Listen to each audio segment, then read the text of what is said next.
colleagues, professors, other members of CNP, the ESCO, invited guests, members of the press, ladies and gentlemen, all protocol duly observed. I want to once again appreciate the planning committee for inviting me to give this lecture on a topic that I'm very much passionate about. But let me start by saying that pathologies save lives.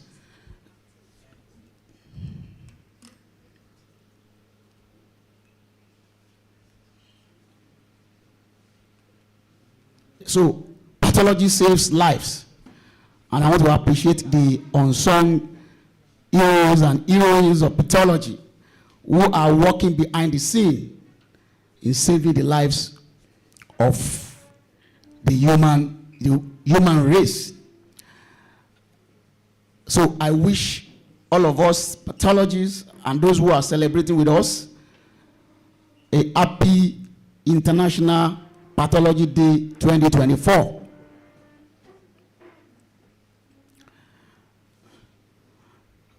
So the theme of the Pathology Day celebration is the rise in global antimicrobial resistance. And I noted that this theme is the same theme for the International Pathology Day 2024 of the Royal College of Pathologists, where I participated last week. We had a virtual meeting last week, and Professor Sally Davis, Dame Sally Davis, who is the UK envoy for AMR, is a very influential woman as far as AMR is concerned, was present at that 1 hour discourse with her. It was very interesting.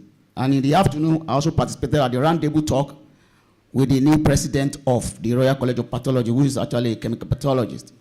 It was a nice experience. So I'm so thrilled that it's the same team that you have adopted for this year International Pathology Day.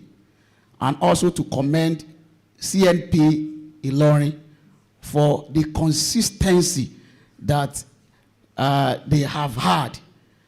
I was here 2 years ago, I think, 2 years ago. I cannot remember any CNP in Oyo State that is celebrating, where I work, that is celebrating International Pathology Day. So Ilorin is second to none, better by far.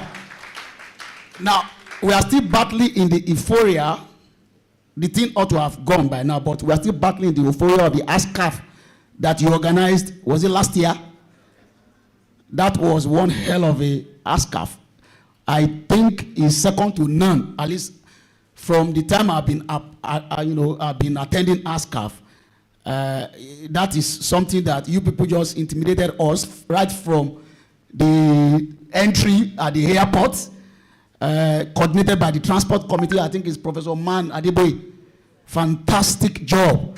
And people are still talking about you even at the national level, because we put you side by side with the worst ASCAF, which was 2018 ASCAF that was organized in Owerri. That was the worst in terms of organization. So UITH, UI Ilorin is up there. So we appreciate you. And I'm proud to have been trained at the University of Ilorin Teaching Hospital by my great teachers. So thank you. I'll be talking, going through this outline in these few minutes to give a little bit background on antimicrobials and antimicrobial resistance, what drove us to where we are today, and talk about the rising situation both globally and nationally, and then talk about those things that are driving, that are determining and driving the increasing rise of AMR in spite of what we are doing. Of course, I will also highlight on the action plans that we are doing and how we are implementing that to combat the threat, the challenge of AMR, which to me I think is an existential threat, because if we don't act, there is going to be a situation might drive us overboard, and we don't want to go there. And of course, I will also highlight the strategies that are being implemented right now. That is where we need to all be involved. And I'm happy that the audience here is very diverse, because all of us are involved as far as AMR is concerned. It's not a microbiology problem. It's not a pathology issue. It's a global, it's a problem for all of us. And all of us are in it to find solution to it, so that we don't go overboard into where we don't want to be. And then, of course, I'll conclude. So let me give us a little bit of the background of antimicrobials. We're looking at documented evidence. Microorganisms have been treated from prehistoric time, from medieval period, by our ancient grandfathers, great-grandfathers, have a way they treat infectious diseases. Okay, but in documentation, there is this Egyptian medical practice, which is made up of both herbal practice and spiritual dimension to treating many many conditions, including diabetes. And we have documentation that some of these writings contain treatment for guinea worm. The treatment for guinea worm that is contained in the Eber papyrus is still what we are using today. Using a matchstick, once the worms emerge, you put a tight on the stick until it comes out.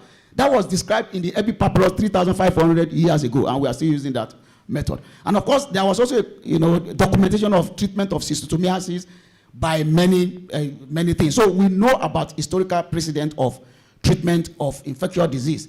The native Indians use cinchona bark, which is an herbal plants, to treat malaria.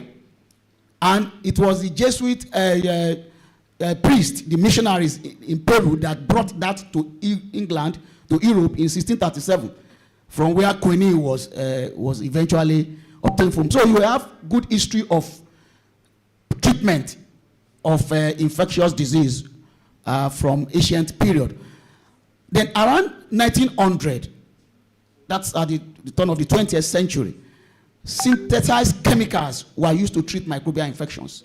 And one of those chemicals that was very prominent was savazan, which is known as acetaminophen, or compound 606. This was a compound, number 606 compound, that was being tested in the laboratory of Paul Ehrlich's, and they were testing different kind of compounds on infectious agents, and they were able to bring up, treatment of syphilis and trypanosomiasis with this compound. Another compound that was used was optochin. We still use optochin in our lab today to identify Streptococcus pneumoniae. But it was a drug that was used, very toxic drug that was used to treat lobar pneumonia cases in around 1915. So these drugs were, synthetic chemicals. They were very toxic. And so they didn't really gain much ground until what we describe now as the antibiotic era, which was ushered in by the discovery. It was a serendipitous discovery, accidental discovery. Most discoveries are accidental. By Sir Alexander Fleming in 1928, when he discovered, this thing is not working.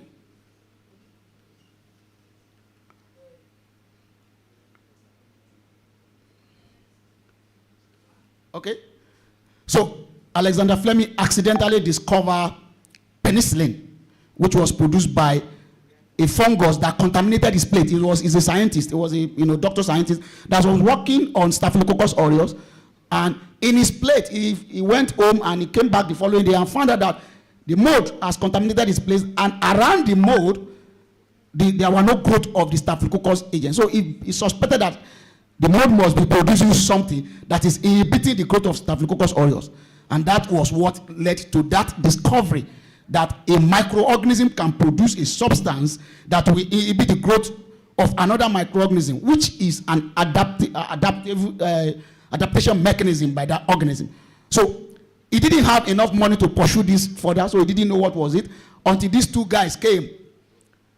These two scientists came to pour some money into his research, and in time, penicillin was licensed and released into use in the early 1940s. That was coinciding with the Second World War, when their soldiers were, treated with, their wounds were treated with penicillin. And penicillin was so good that it was a magic bullet that was just treating everything. And you know that war and STDs go together.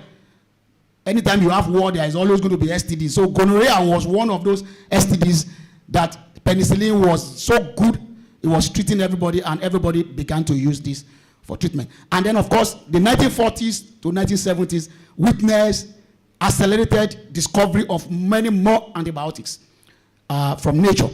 And so we know that antibiotics have saved mankind from the jaw of death, because at that time, dramatic reduction in illnesses due to infectious disease were witnessed once you use antibiotics. And in the United States of America, the average life expectancy at birth was said to have increased from like about 60-something to about 78.8 years, meaning that antibiotic era actually, extended the lifespan by more than 10 years. So this is the situation that we are in until antimicrobial resistance began to crop in and attempting to reverse the gain. Attempting to reverse the gain that we made. So you can see, in the 1940s to the 1970s and early 80s, there were accelerated discovery of many more antibiotics. And then we entered into what we call a discovery void, in which discovery of new molecular entities began to diminish. And the FDA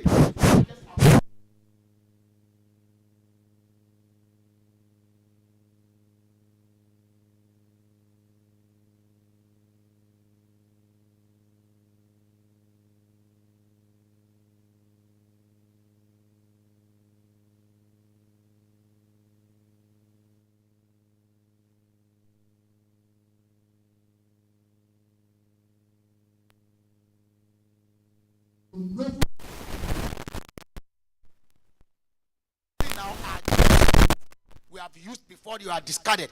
For example, there is a drug called colistin. We are now returning back to colistin. Colistin is a very toxic antimicrobial that we consign to. We are using it in the lab to test sensitivity of gram-negative organisms. But now we are returning back to colistin, and returning back to colistin, we are now having colistin resistance. Okay, so this is a very big issue that is on our hand. So what's antimicrobial resistance? I think we have had the definition from the CMAC and from the chairman.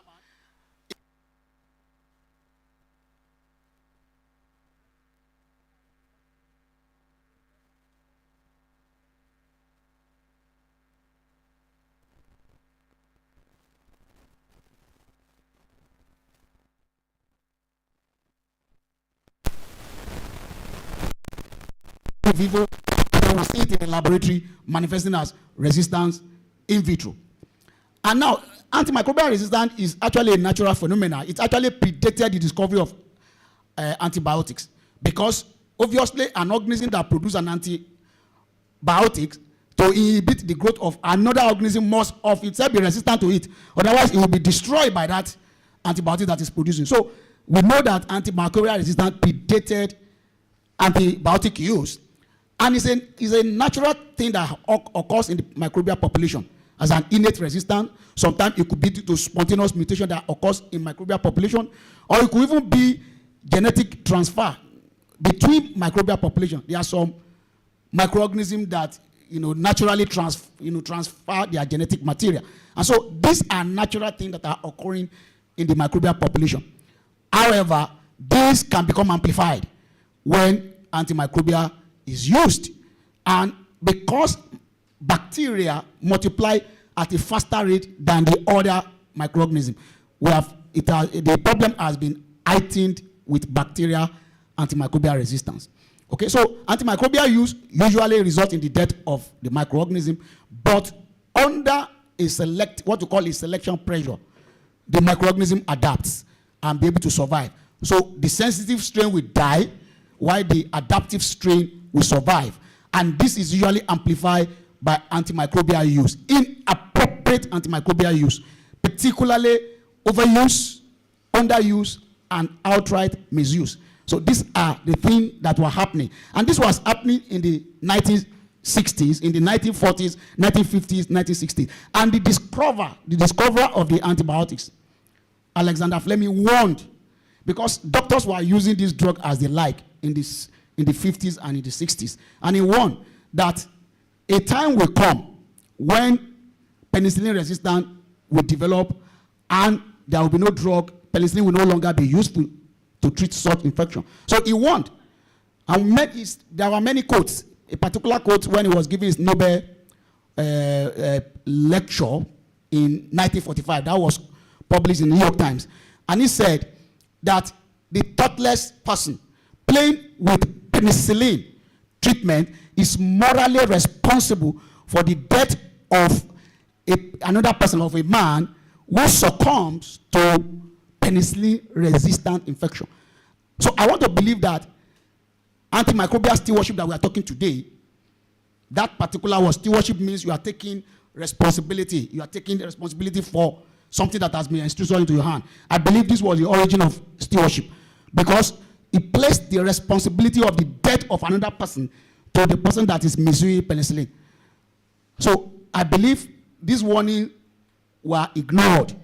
And so today, we have antimicrobial resistance, a problem in our hands. So we have emergence of resistance in the healthcare setting. That is where it started. So we have healthcare setting, where healthcare facility where you use a lot of antibiotics prescribed by doctors, by nurses, in some other climes, by other group of healthcare personnel. And so you have different organisms that have emerged, resistant organisms, that colistin-resistant gram-negative rod. This is a nightmare, because when you are confronted with such infection as a clinician, then you are in trouble.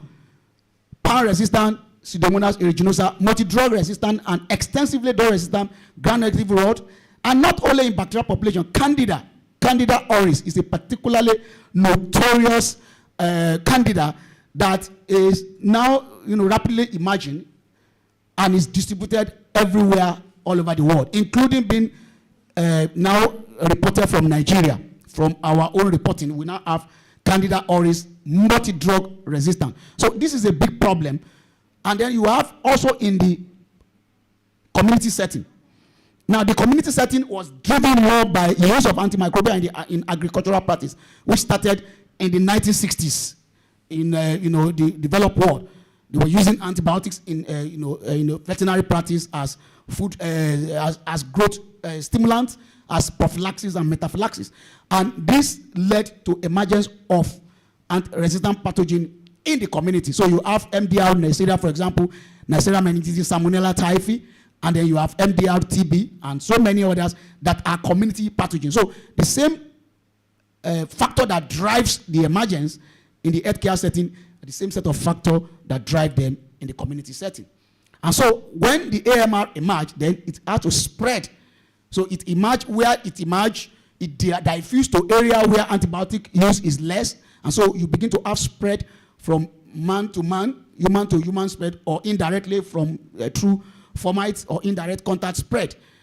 And you have this particular pathogen that are called escape pathogens. These are very notorious pathogens for developing resistance. They are called superbug in layman term. So you have Enterococcus faecium that is vancomycin resistant. Now, the fact that you say it's vancomycin resistant doesn't mean it's not more drug resistant, because they're carrying resistant genes that contain resistant traits for all other antibiotics. So the fact that you say vancomycin resistant is just only vancomycin, it's not true. It's carrying resistant gene to all other antibiotics. So when you isolate this kind of organism, is a marker of multi-drug resistance.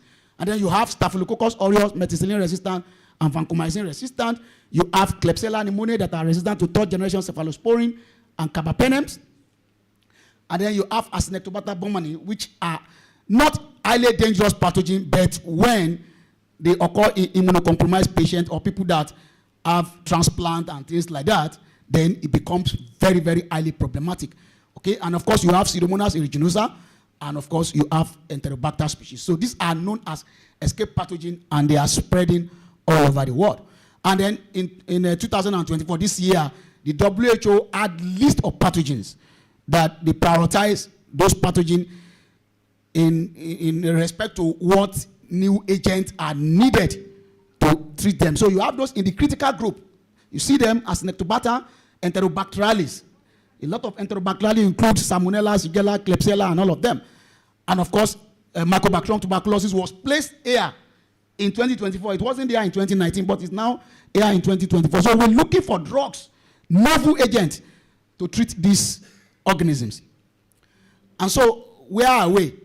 AMR has endangered the life-saving antimicrobials. So, it's mopping up these life-saving antimicrobials. And so, what we are grappling here, this is where we are. This is taking us towards the post-antibiotic era, where multi-drug resistant organisms will not have any drug to treat them. We don't want to go there, and that's why we're having this topic that you are taking this year is actually very, very apt, that all of us must be, all hands must be on deck to tackle these challenges. So let me talk about the burden. What's the global burden? Because you can be talking about AMR, what is the problem? Do we have data to show that is causing problem in terms of mortality, morbidity, and healthcare cost? So in 2014, because there was a lot of noise around 2014, WHO brought out a global AMR data, including data from Nigeria and every part of the world. And the policymakers were looking at it, so what? So the British Prime Minister then, Tony Blair, commissioned a particular committee that was led by Lord Jim O'Neill. So that's what leads to the O'Neill report. And it charged them to bring out the global body in terms of mortality, morbidity, and healthcare cost. And so this commission was able to bring out this data. And he said death attributed to AMR in 2014, that year was about 700,000 deaths globally. But that if nothing was done, they made a projection. If nothing was done, by 2050, that 700,000 deaths will increase to 10 million attributable deaths from AMR infection from 2050 annually. So this one jotted everybody. What are you talking about? So that will surpass death from cancer, which was put at 8.3 million by 2050. And you know, cancer, there is really more, apart from some HPV and some other things, all other cancer, there is big problems. So if AMR is going to surpass that, then this is a really big. AMR we can prevent. Cancer may be a little bit not as easily preventable as AMR. Okay, and then they looked at the attributable deaths, that this one will be disproportionately fed in the Asian continent and the African continent. We will be responsible for about 8 million of those 10 million deaths. And they also went to look at the impact on the world GDP.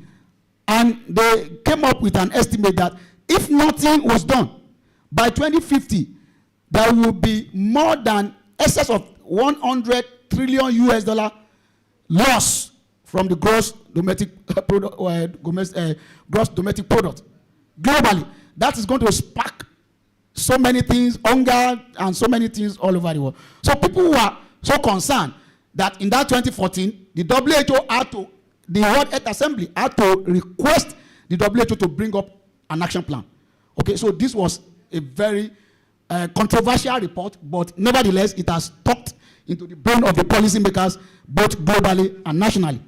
And so we had a better report in 2019. I think that was what some of the report that my CMAC was quoting.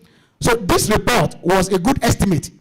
Though for us, we don't have data, so they still have to project for us from developing countries. But from those countries that had data, they found that the global burden of AMR in 2019, this was published in the Lancet of 2022, that 4.95 million associated AMR deaths occurred in 2019.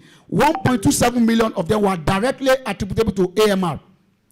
Okay, so this was a very, serious report as well. And 1 in 5 of those deaths were in children under 5 years of age. So as it were, you can see that most of those infections are infections of lower respiratory tract, bloodstream infections that spread across like that. And then when you look at it closely, you see that AMR is sitting as the third common cause of death globally, just behind stroke and ischemic heart disease, overtaking every other disease condition. Okay, so AMR becomes a leading cause of death around the world with the highest burden in low resource setting. And you can see here, this is the southwestern Sahara Delta. That's where we are. We have the highest attributable and associated AMR debt. And, just done like that. So it's a big problem for us here as well. So when you look at the Nigeria component of that report, we teased out Nigerian component of that report, it shows that in 2019, 263,400 debt were associated with AMR debt in Nigeria. 64,500 of them were due to AMR directly. And when you look at the age standardized mortality per 100,000 population, Nigeria sits at 185th position out of 204 countries that had data for that, from that Graham study. And when you come back to the Western Sub-Saharan Africa, Nigeria was 13th highest position in terms of age standardized mortality. So, as it were, it's not only a global body, it's also a national body in Nigeria, and we need to take action on that. So when you look at the number of AMR deaths in that year, you combine all other conditions, you find out that AMR has overtaken everyone. AMR associated death or attributable death has overtaken all death from all other conditions. And 5 bacterial pathogens were identified that we must follow carefully because they are the one associated with this death.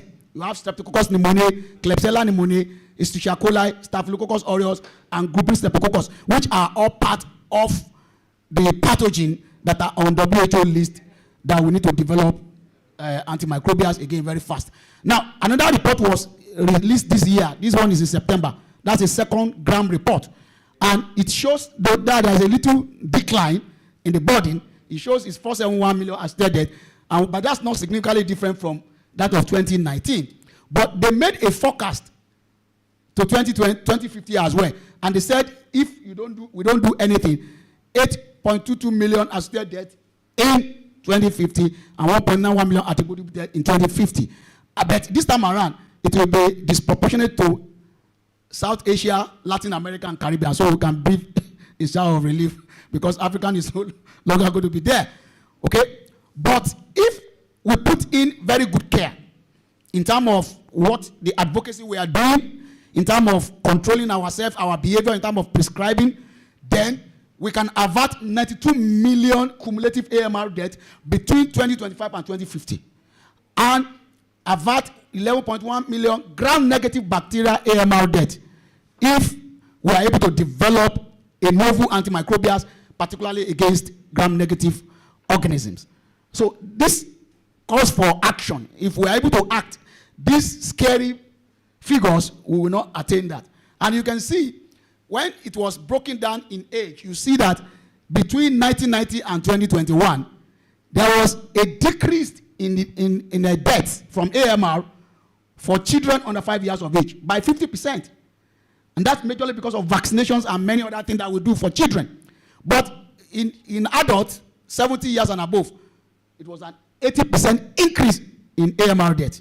Okay, so these are some of the, we are still looking for this, we are still looking at this part of the Nigerian component there. Okay, so I come down home to my own teaching hospital. We don't have the AMR burden data. We don't have it in Nigeria. Okay, but, and obviously we don't have it in Laute. But we have some, publication that shows that we are battling with antimicrobial resistance.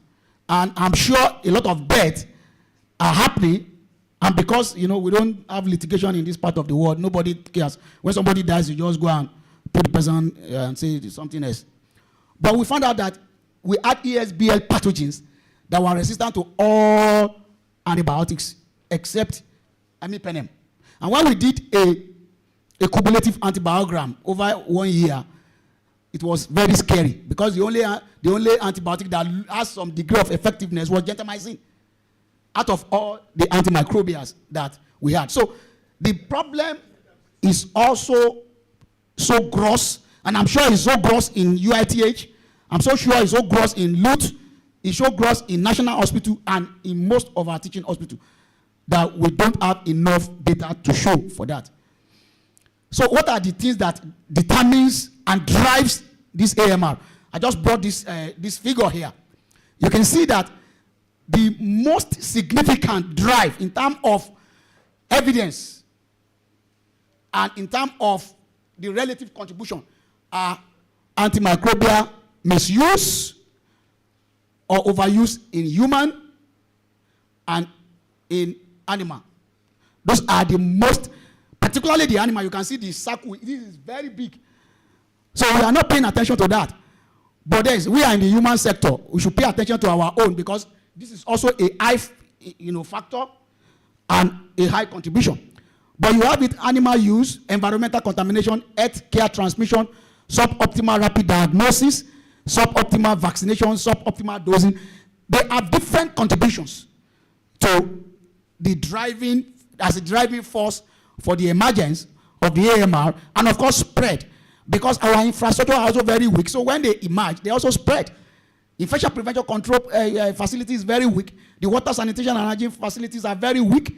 And so most of the time, even in our practice, surgical practice, we replace IPC and wash with antibiotics. So you say it's prophylactic, and you are giving prophylactic for 1 week. I mean, that's not prophylactic, because if you say prophylactic, it means you are preventing. There is no infection. Prophylactic is just either you do it for once or you do it 1 day. By the time you start doing prophylactic for 5 days, you don't know what you are doing. That is not prophylaxis. But that's what we are doing. We say, because we are very dirty in this environment, why don't we take care of the dirtiness so that we can move on with our lives? Okay, so what has been the response? Having looked at the burden, looking at the drivers, how are the global world responded to this AMR? Now, in 2012, a lot of talk was going on, but like I said, until 2014, when that WHO report and the ONE report came, that the UN requested WHO to develop an action plan that can be implemented so that we can deal with it globally, and then you can assist the nation to develop their own national action plan to combat the challenges of AMR. So these were the 5 areas that were given as a guide. So you have improved awareness and understanding. That's what we are doing here today.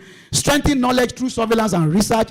Reduce the incidence of infection. That's IPC. Optimize use of antimicrobial medicine. That's antimicrobial stewardship. And then ensure sustainable investment in research that will bring out new things, innovative things in terms of diagnostic, in terms of therapeutics, vaccines, and so on and so forth. So this was supposed to assist nations to develop their own national action plan. So what has Nigeria done? How has Nigeria responded?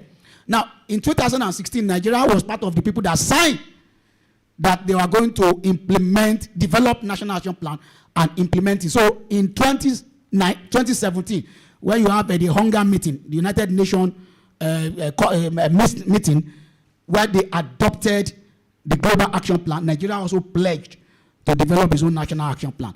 And through to the world, Nigeria went ahead and developed a One Earth national action plan after doing some analysis. And that is what has been implemented from 2017 to 2022. And of course, that is expired. Another action plan for 2024 to 2028 has now been developed along the same line. Okay, so we have the National Action Plan 1.0. There was an antimicrobial use and resistance in Nigeria situation analysis at that time in 2015, 2016. That was done.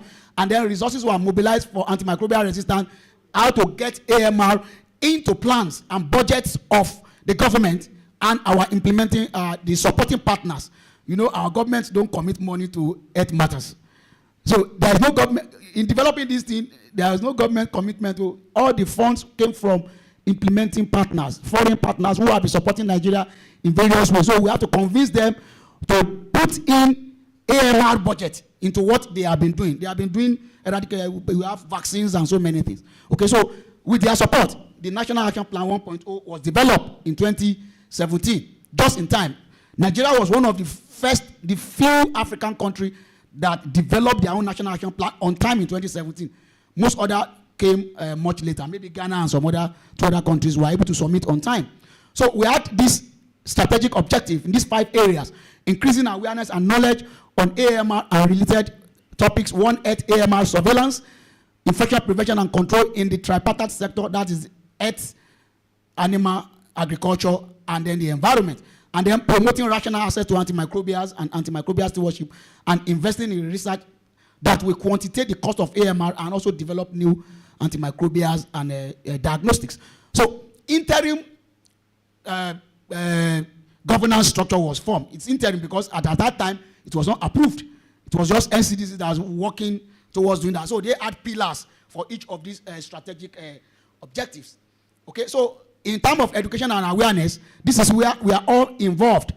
All of if what you cannot act on what you are not aware of. So the first thing is to raise awareness, is to educate people, and also to communicate correct messages on antimicrobial resistance. And so messages on behavior change towards antibiotic use, both in human, in animal, and the environment, was commissioned as part of a major strategy to deal with the antimicrobial resistance challenge. And so we had stakeholders that were targeted. So you have government itself. Government is one of the stakeholders that have to be targeted because they are the one responsible for regulating the supply chain, and the supply chain of drugs, particularly antibiotic in Nigeria, is chaotic. Anybody can import anything, and the whole thing is nobody regulates anything. You can get the most high-selling antibiotics without a medical authorization from the next pharmacist there or anywhere. So there is no control. If you don't have control over these antimicrobials, how do you want to get people to use them appropriately? Okay, so that's a major stakeholder. We have been struggling with that. NCDC has been struggling with getting government and the regulatory agencies, the NAFDAC and the Pharmacy Council of Nigeria, to enforce some of these rules. Okay, so we keep on advocating in that area. Then facility level, your healthcare workers, like we are doing, we're supposed to have training, we're supposed to have education and awareness, and raising awareness all the time. And of course, the community level, the populace through advocacy, symposia, media. World Antimicrobial Awareness Week was commissioned as a way, in a week in a year. That's not enough, but at least we can do that globally, so that people are aware of the issue of antimicrobial resistance. So we have been leveraging on the World Antimicrobial Awareness Week, and in 2021 we started doing that actively, and people are getting involved. My center has been well involved in AMR Awareness Week in terms of raising awareness every year, and I also believe the UITH is also involved in that. And also professional association, my professional association has been very much involved. Clinical Microbiology and Infectious Disease Society of Nigeria has been well involved in awareness campaign. In 2022, we did the same thing. The theme of that, the 2022 and 2023, was the same. So preventing AMR together, and we were also part of it. Of course, this year World Awareness Week will start on Monday. It's a whole week from Monday to Sunday, 18 to 24. That is the week in every year. So we have to target the population. So you educate, you advocate, and act now. That is the theme. So this is part of what we are doing. So the community you have to have awareness campaign into the population. And so you can go to schools, you can go to markets, and begin to raise awareness and asking people to become antibiotic guardian, so that we can protect these antimicrobials and prolong their lifespan, so that we don't head on into the post-antibiotic era. So facilities should develop antibiotic policy. That's what should be done in the facility here, that will guide your empirical therapy. For example, if you want to give therapy for life-threatening condition, you can't wait for the result of the lab to come, but you have to have a guideline. You have to have a policy on the antimicrobial that you use in your center. It must be developed. This part of the awareness that you should be, so you should have guideline. Doctors should follow down, lay down guideline in prescribing antimicrobials. And this guideline has to be updated. It's not what you just pick from your book, what you have read when you are in medical school. That's what you are still carrying around. You can't do that. Will not work in the era of antimicrobial, because what is antibiotic that is useful today, tomorrow you find out it's not useful again. So you have to update the guideline. You cannot be using, because I have interacted with a lot of physicians. They're using this. Where did you get your knowledge that you said this is the first line or second line? I said it's from medical school. Medical school, how many years ago? That is not acceptable.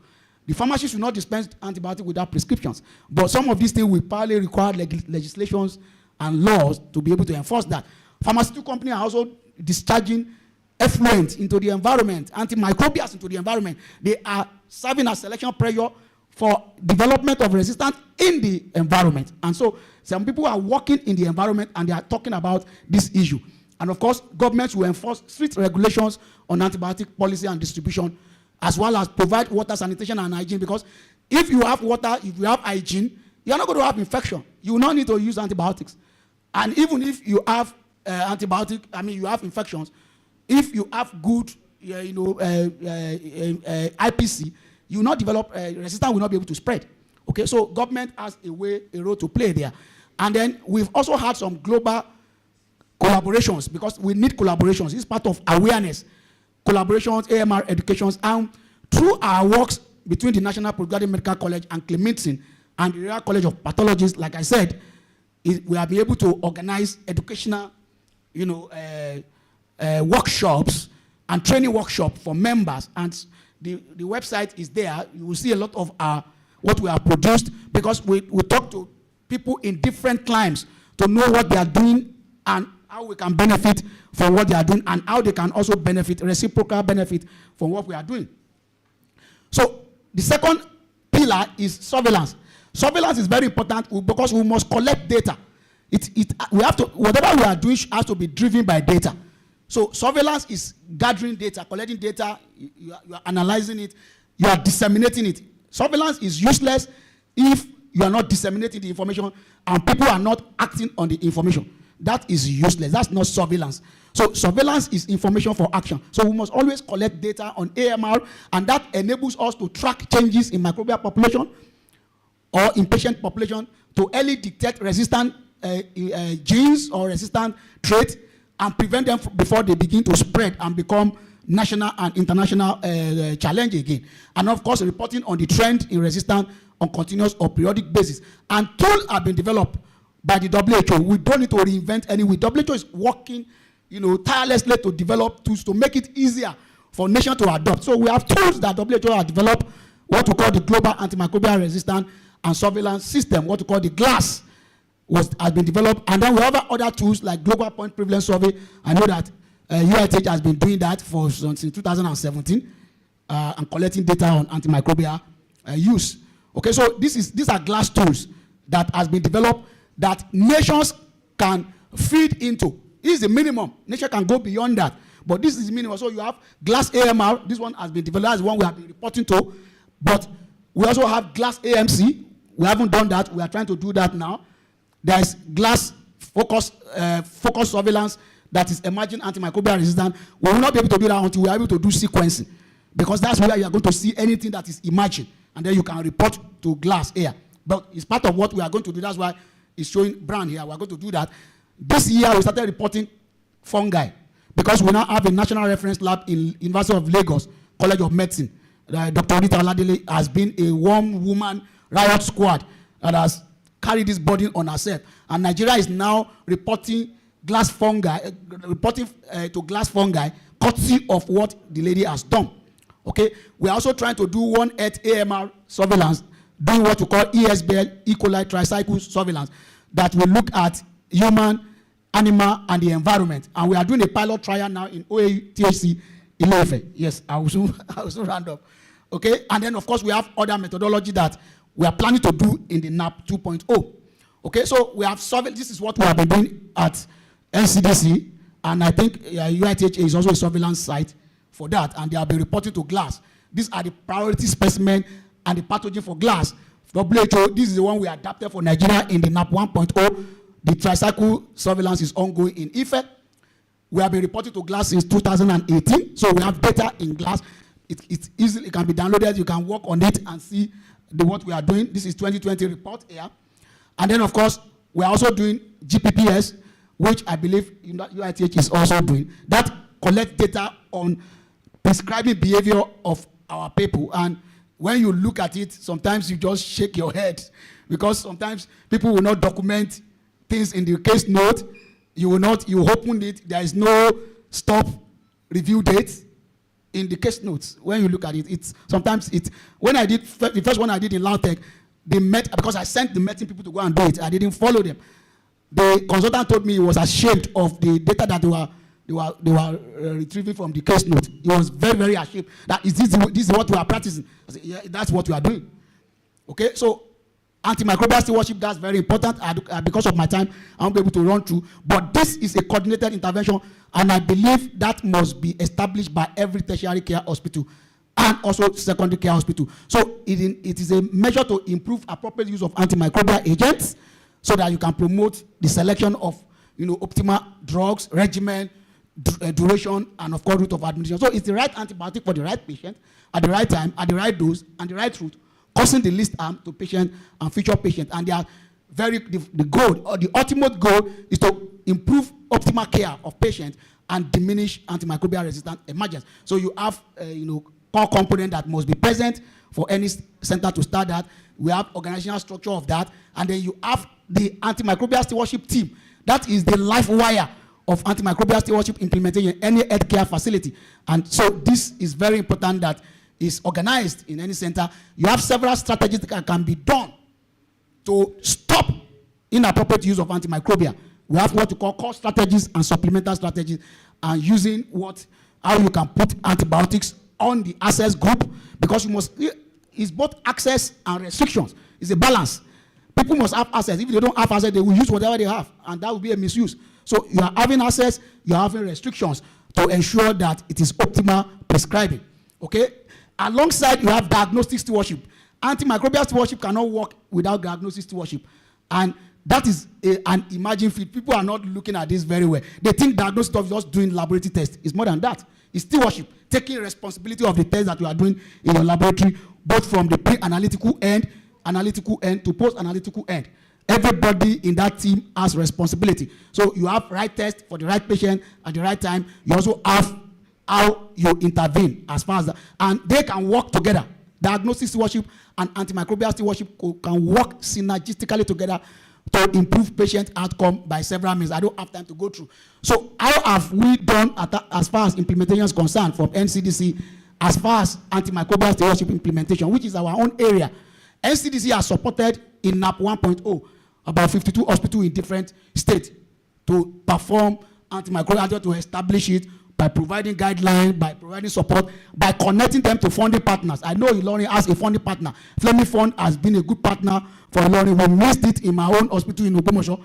Okay, so, but it's good that you have that. So NCDC has tried as much, but it is still very small. Another society that have worked very hard as far as antimicrobial stewardship implementation is concerned is Clemidsin.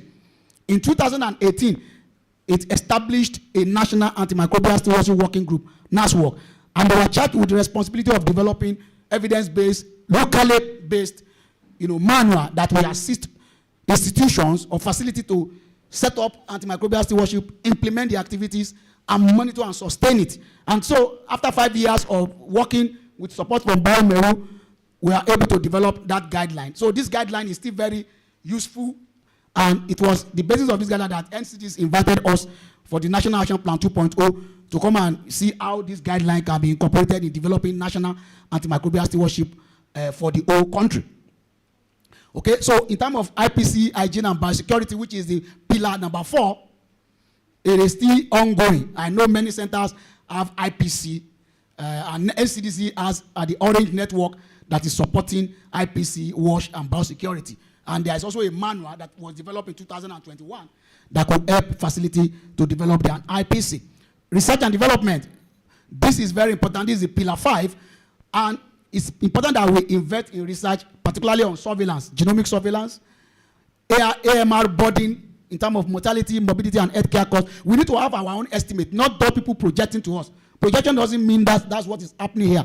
So, and I'm aware of 2 studies ongoing that is estimating burden of AMR in Nigeria, working with Oxford University. Okay, so we need that. And there are many research institutions in Nigeria. There's NIMA, there's NIPRID, there's a Nigerian Veterinary Research Institute, there's academia like yours here, and a teaching hospital. So that is an aspect that we still need to work upon. So if you look at our scorecard, what is the scorecard of NAP 1.0? The implementation across board that was done by NCDC was 44% across board, across the 5 pillars. But if you look at research, it's just 17%, less than 20%. Antimicrobial stewardship, less than 30%. So these are areas where we need to improve upon. And when you look at the implementation because you also do a joint external evaluation, it's even the people in NCDC don't believe this. They say we don't have all these things. They are saying we have 54%. That they don't believe it. We don't have to 54% from what we have on ground.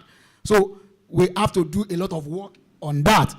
So what are the challenges that has hampered NAP 1.0 implementation? Poor funding from our government. There is no ownership. You cannot take ownership when you are not funding it. So government funding is a major problem. So most of the thing is dictated, what you do is dictated by the foreign partners. Because he that dictate the tools, he that plays the piper. So it will be struggle. You struggle with them. They say, no, this is what you must do. No, you say, this is what we want to do. But because it's not our government that is funding it, you can't say much. You have to compromise in that area. So poor funding is a major factor.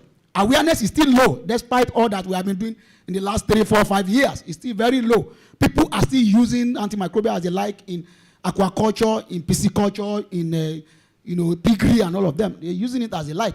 Surveillance is okay. We are doing some surveillance of AMR, AMU, but we are not doing AMC. We are going to be doing that in NAP 2. Weak infrastructures, personnel.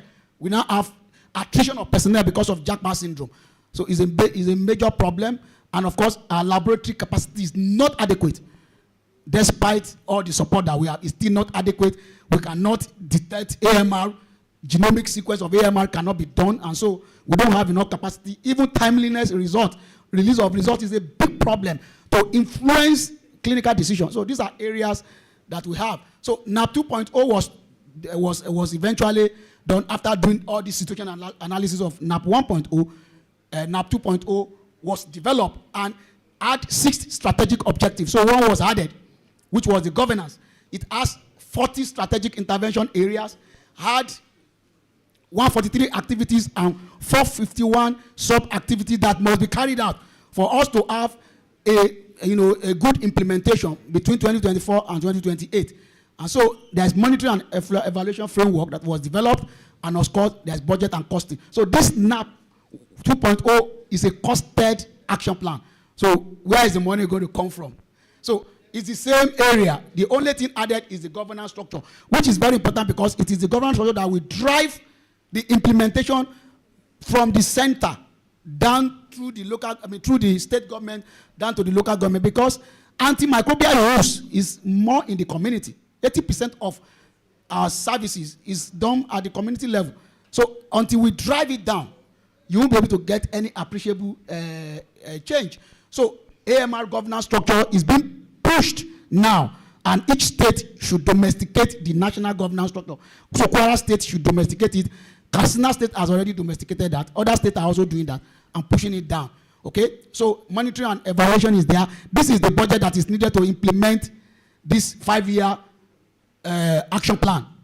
The costed budget, 77.6 million US dollar. That's 130 something billion naira is needed to implement 5-year.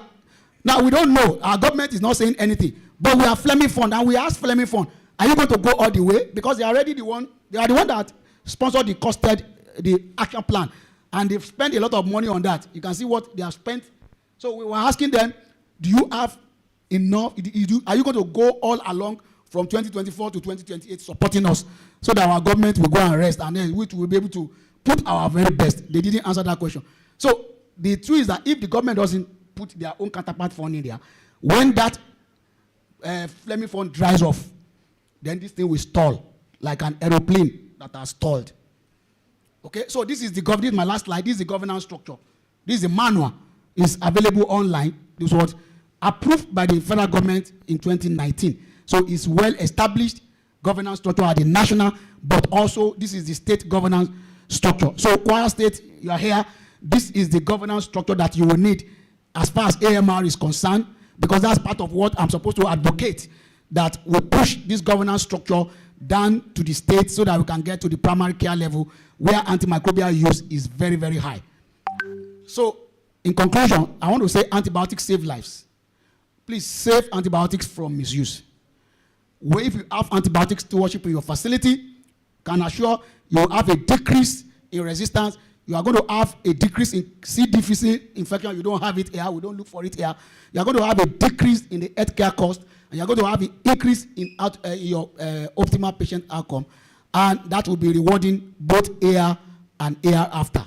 So I thank you for listening. Thank you.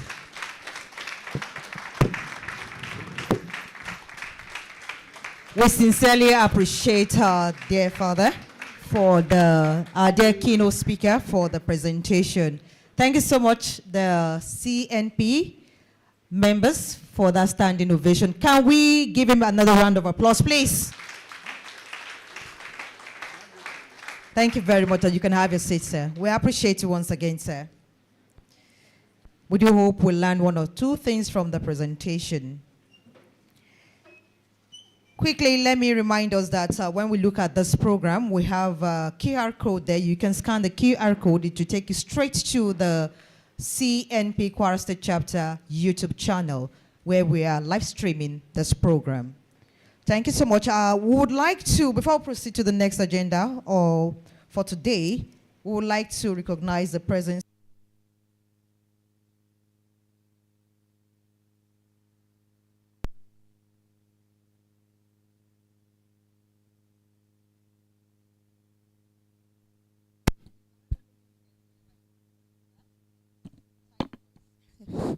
All right, thank you very much, sir.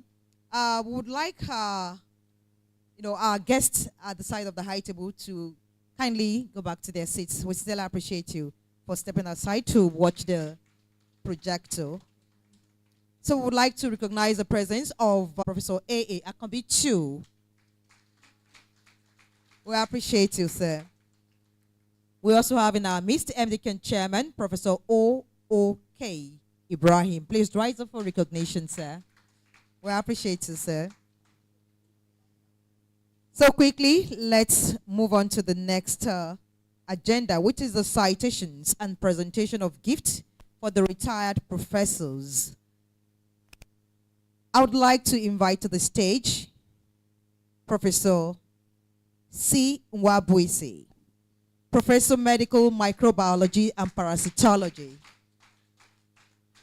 And the citation of our retired professor will be taken by Dr. Odoemelam Ugochukwu Christian. Please kindly proceed to the stage for the presentation of his citation, while Professor K.A. Adeniji, HOD Anatomical Pathology, UITH and University of Ilorin, should come forward while he will be presenting the gifts to our retired professor today.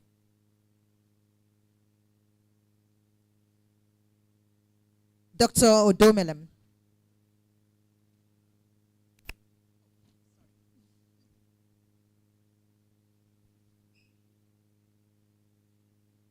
Good afternoon. Good afternoon, everyone.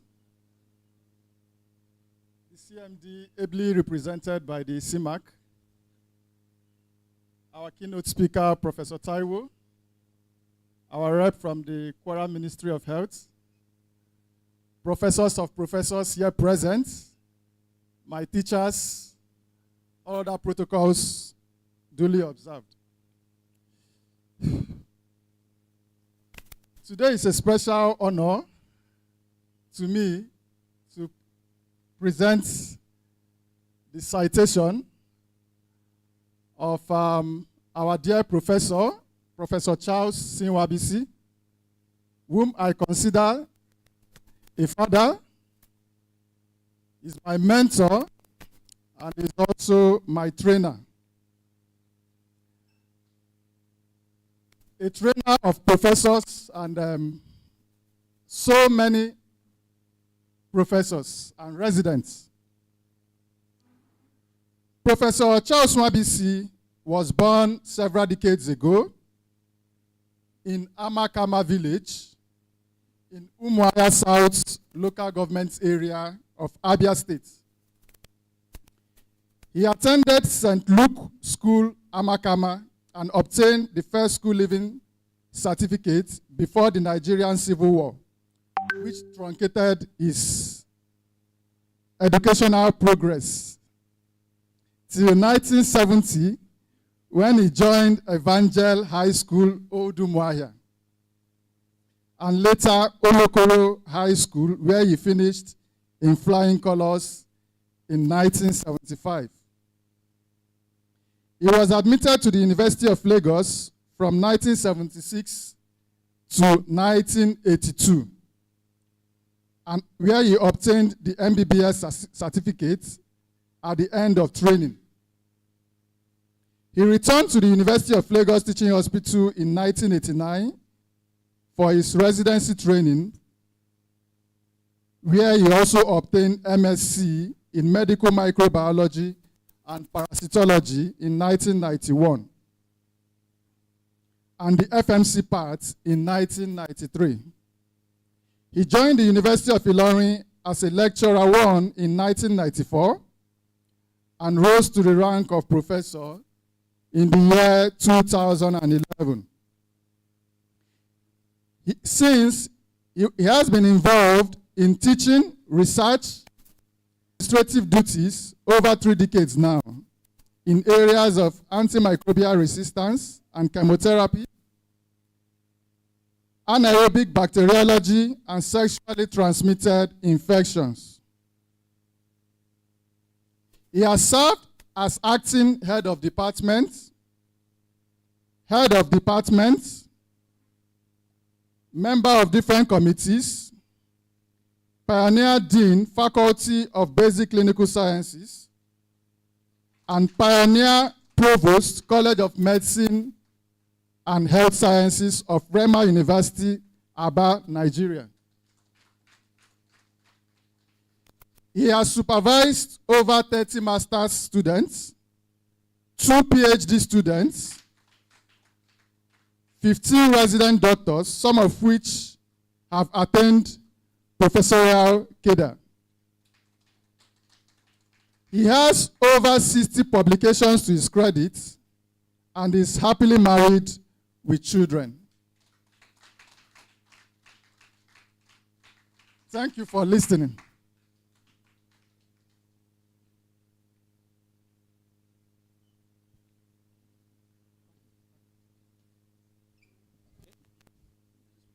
So to my beloved friend and brother, we've been together for quite a while. Indeed, it's not too easy to miss some of these our older ones. But we meet to part and part to meet. Life continues. So on behalf of the CNP Kwara State, I'm presenting to you the gift. First, the plaque. You can hold it, sir. Thank you. As well as the gift from our group. And we wish you all the best in your future endeavor. Thank you very much for the services you have rendered. God bless you. Okay, so members of the... Thank you very much. Thank you very much, sir. While that presentation of gate is going on. Okay, so members of the department...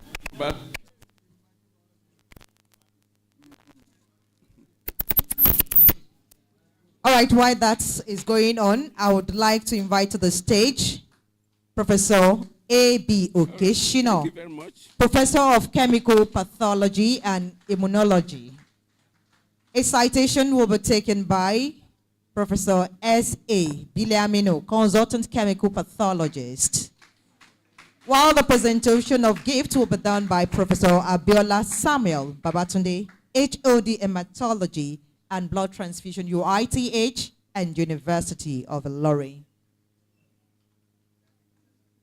Thank you, sir.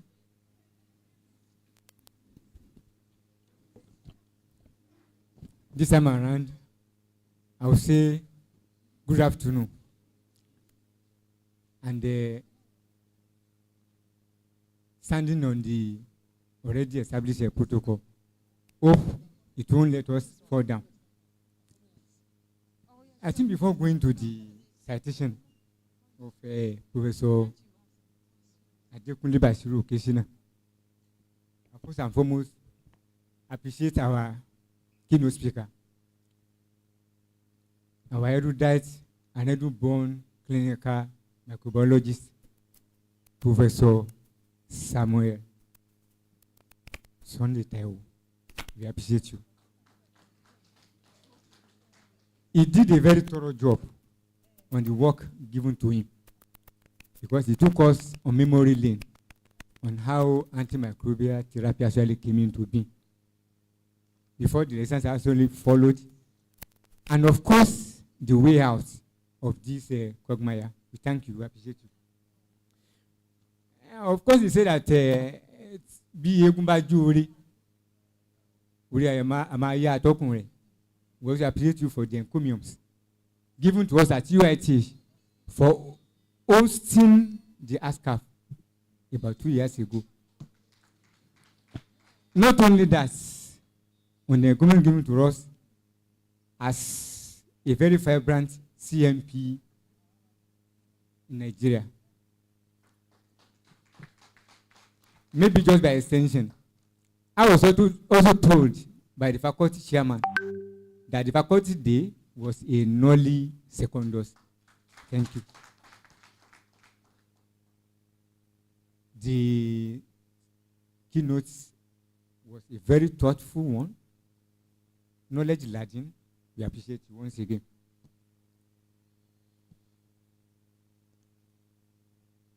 Of course, we only see Professor Ebi occasionally as my teacher. But a lot of things were actually hidden.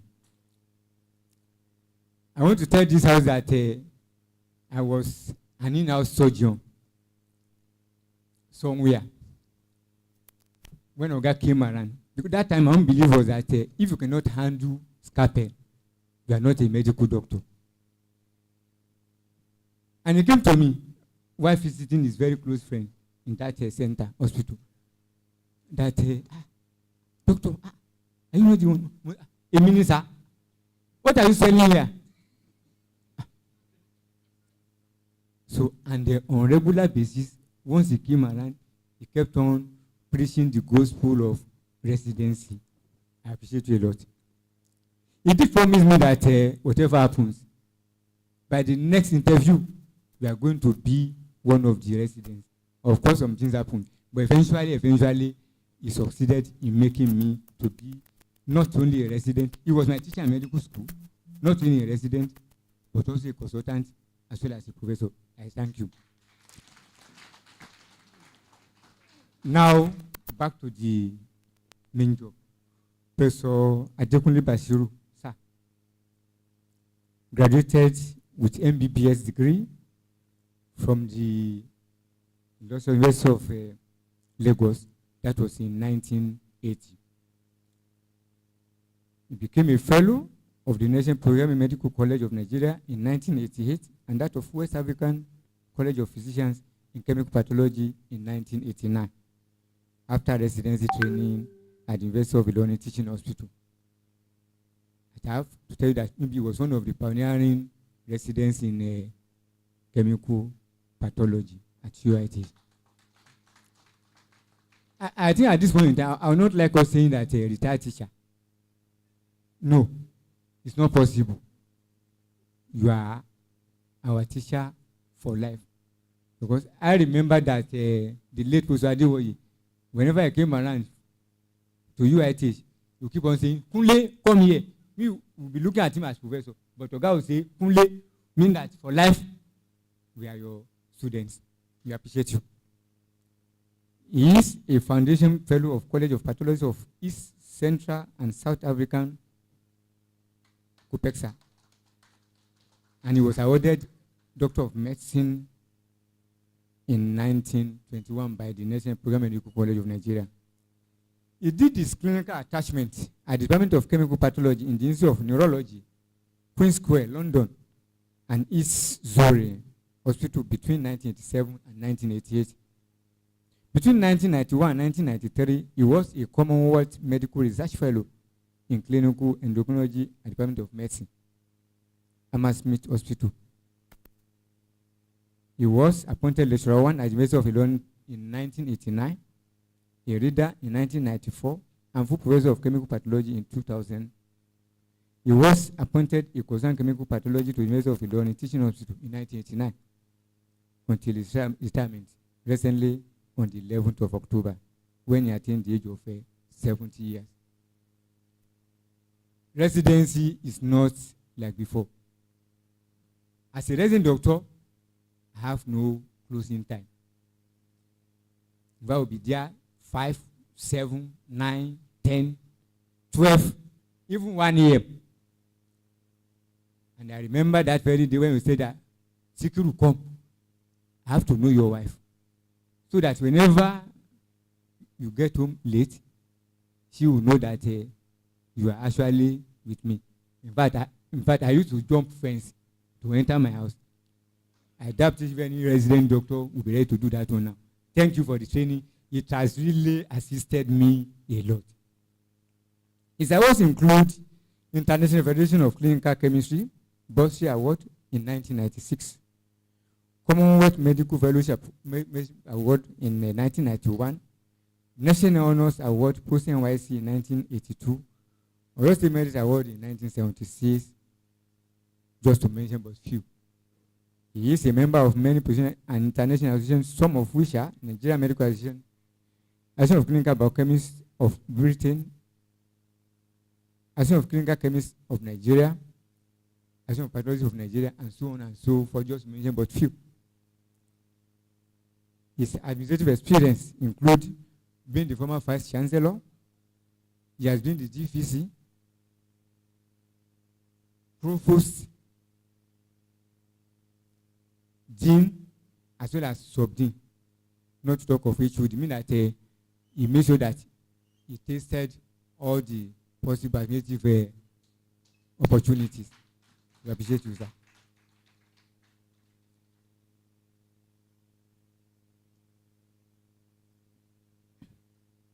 He was also former National Vice President, Islamic Medical Association of Nigeria, and so on and so forth. He is examiner to various colleges, both National Program Medical College as well as a West African College of Physicians. He has been examining at the National Program Medical College and West Africa College of Physicians since 1993. He served as external examiner to many universities, both in Nigeria and outside Nigeria. And he has supervised and examined so many PhD, both within and outside Nigeria. In his archive, he has gotten more than 100 publications at local, national, and international journals. He trained over more than 19 specialist consultants in chemical pathologies, out of which 8 are already professors, 2 provosts, and 5 deans. He is the editor-in-chief of Tropical Journal of Earth Sciences from 2004 to 2024. That's about 20 years. I guess he was the longest serving editor-in-chief of Tropical Journal of Pathology. Congrats, sir. He is an editor of West African Journal of Medicine and Tropical Journal of Pathology. He delivered lectures and conferences in many countries, Middle East and Europe. He delivered Map by Your J lecture of West African College of Physicians. That was in the year 2008. He was the president of the Ilorin Central Lions Club. As they say that all work without play makes Jack a dull boy. Oga is very, very lively and livelier. Very, very lively and livelier. Except that when he came back from South Africa, that he has to drop most of these things. Congrats, sir.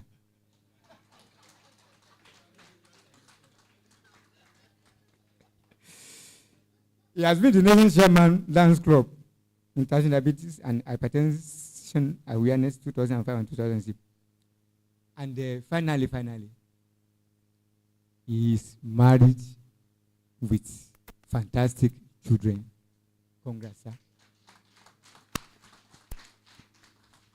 Let's give him a round of applause, please, to appreciate him. We appreciate you, sir. Thank you very much for that citation, sir. So the presentation of gifts.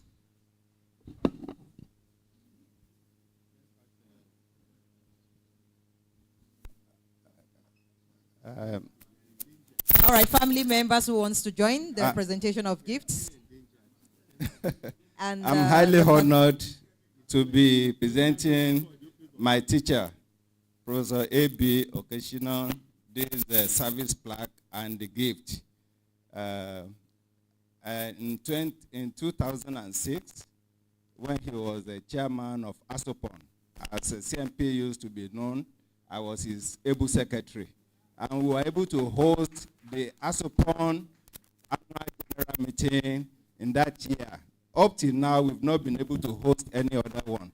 I really feel honored to have worked with you, sir. On behalf of Conference of Nigerian Pathologists, Kwara State Branch, I want to present you with this service award for your dedication to duty, for mentoring so many of us, and for your service to humanity. May the Lord continue to be your strength. Amen. So, congratulations, sir. Thank you very much, sir. We appreciate you. Congratulations, sir. Thank you very much. And our next retiree to be honored today is Professor E.O. Afolayan, Professor of Morbid Anatomy. And the citation will be taken by Professor A.A. Akabitu, Dean Faculty of Basic Clinical Sciences. That's the presentation of gift will be taken by Professor A.A. Akabitu, the Dean Faculty of Basic Clinical Sciences, while the citation will be taken by Dr. Suleiman K.A., consultant pathologist. Thank you, sir. Apologies. Thank you. Good afternoon, everybody. The Chief Medical Director, please permit me to stand on the already established protocol. I'm here this afternoon to read the citation of Professor E.A.O. Afolayan, my teacher, trainer, a father figure in the department. It is a great honor and privilege for me to read this citation of this great erudite scholar. Professor Enoch Abiodun Olakojo Afolayan is a professor of anatomic pathology who was born on the 25th of December 1954 in Ipe, Kwara State. He hailed from Asa Compound, Ipe, in Onyu local government area of Kwara State. The young Afolayan went to Offa Grammar School, Offa, between 1968 and 1964 for his secondary education, where he came out with flying colors. Thereafter, he studied medicine and surgery at the prestigious Ahmadu Bello University, Zaria, between 1974 and 1979, where he obtained his Bachelor of Medicine and Bachelor of Surgery degree, MBBS. Professor Afolayan did his mandatory national youth service in Bauchi State at the then Bauchi Specialist Hospital between 1980 and 1981, after his housemanship at the General Hospital Ilorin in 1979. He did his residency program at the Pathology Department of Ahmadu Bello Teaching Hospital, Zaria, between 1982 and 1987, where he bagged the fellowship of National Postgraduate Medical College of Nigeria in Pathology, FMC part. He also did some courses at the University of Teviot Plus in Edinburgh, Scotland, between 1984 and 1985.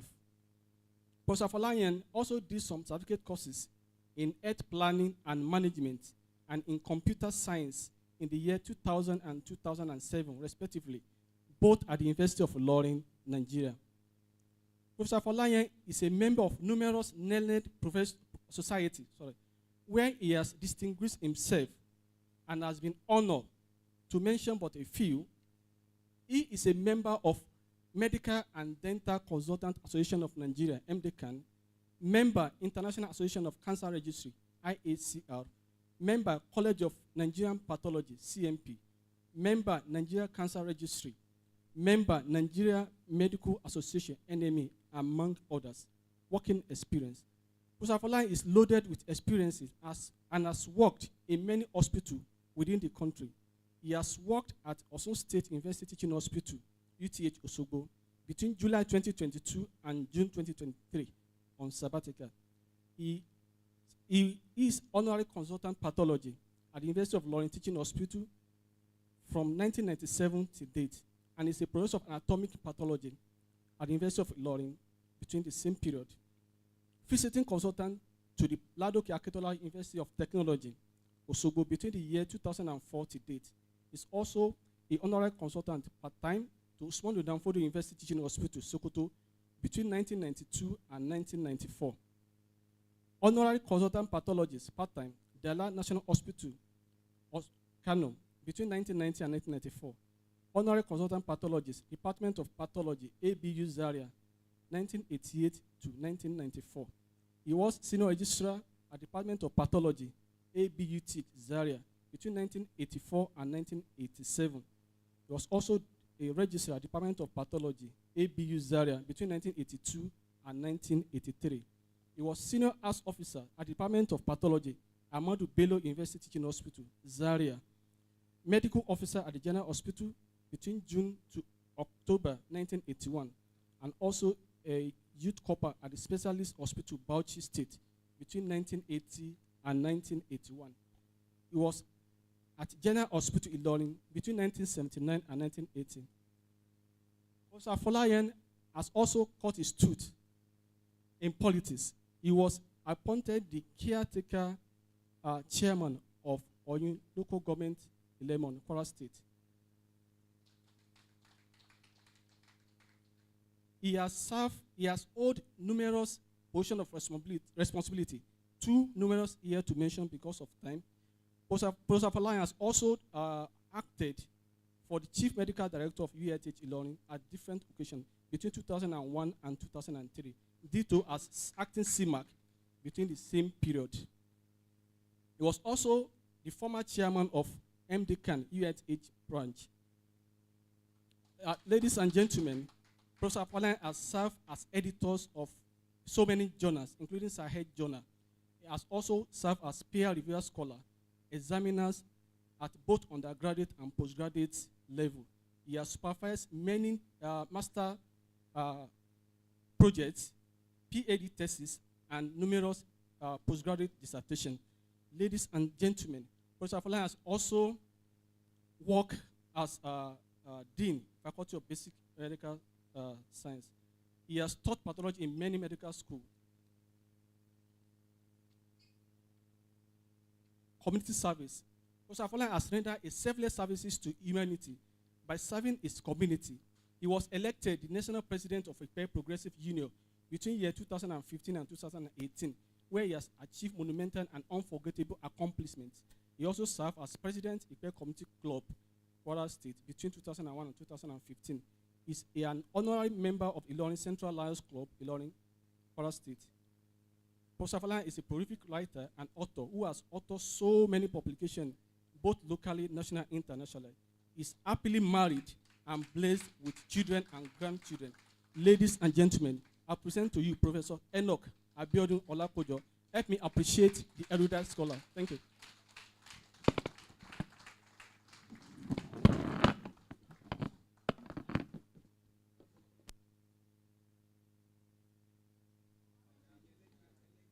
Thank you very much, Dr. Suleiman K.A., consultant pathologist. We appreciate you. The family can come forward to join for the presentation of gifts, please.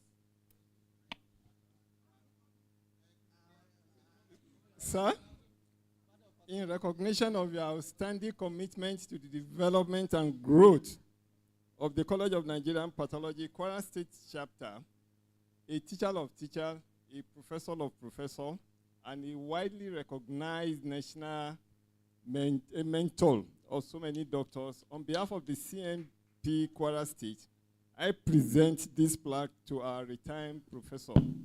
Like the adage of University of Ilorin, that we see you, we don't say bye-bye, but we live to see you again. Thank you very much, sir. Thank you very much, sir. Let's appreciate him. To all our retiring professors, we appreciate you all for your efforts so far. And we retired, but you're not tired. And like he said, goodbye. It's not goodbye. We'll see you again. Thank you very much, ma. We appreciate you all for that presentation and for the great work our professors did in the course of their service to humanity. We appreciate you once again. Let's give them a round of applause, please.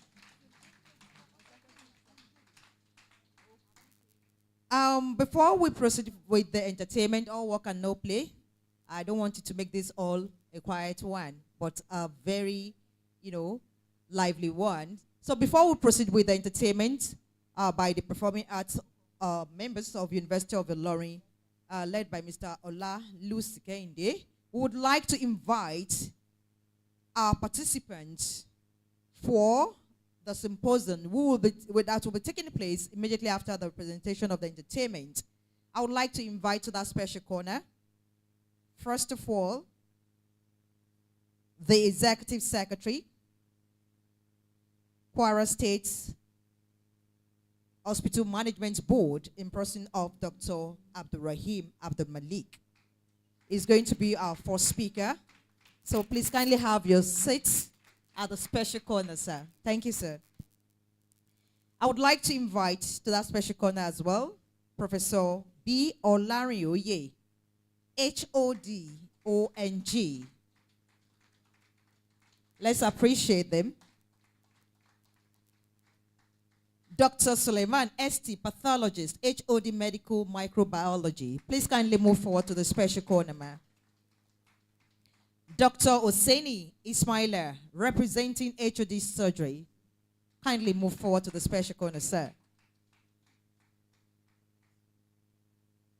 I would like to invite to the special corner as well, Mr. Babatunde Femi Ilufoye, medical laboratory technician. So they will be discussing about the teamwork in clinical practice, a synchronon for patient safety in diagnosis and management.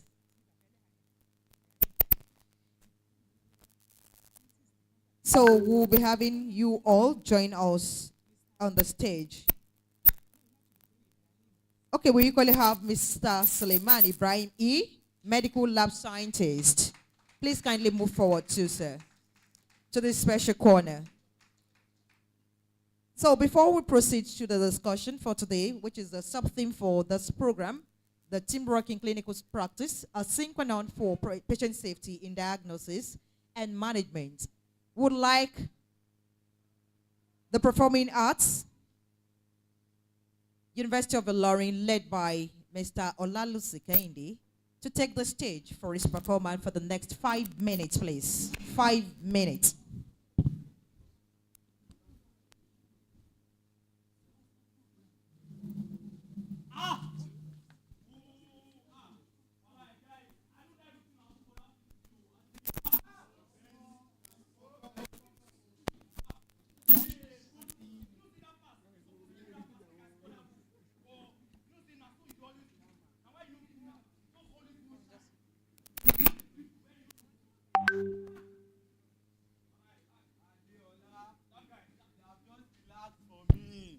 When I was telling you, bro, wait, make I pass for you. You just the wrong, go front. Where you the wrong, go?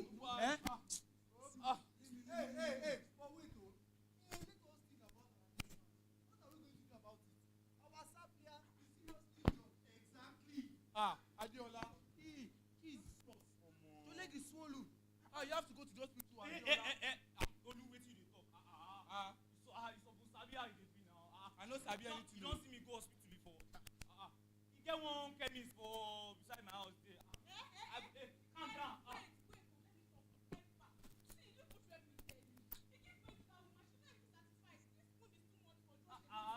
Babe, calm down now. You see, if that woman gives me that pain relief, oh my God. That pain relief, it didn't work, eh? No. Yes, it did. No. I don't going to this quack nonsense. Guys, I don't tell you now what I go do. Go meet that woman. She give me like that antibiotic drug. If I use like 4, I go clean next match. Now no what? Self medication. Now no want me win want me to win next match? Why would I do that? Go hospital, bro.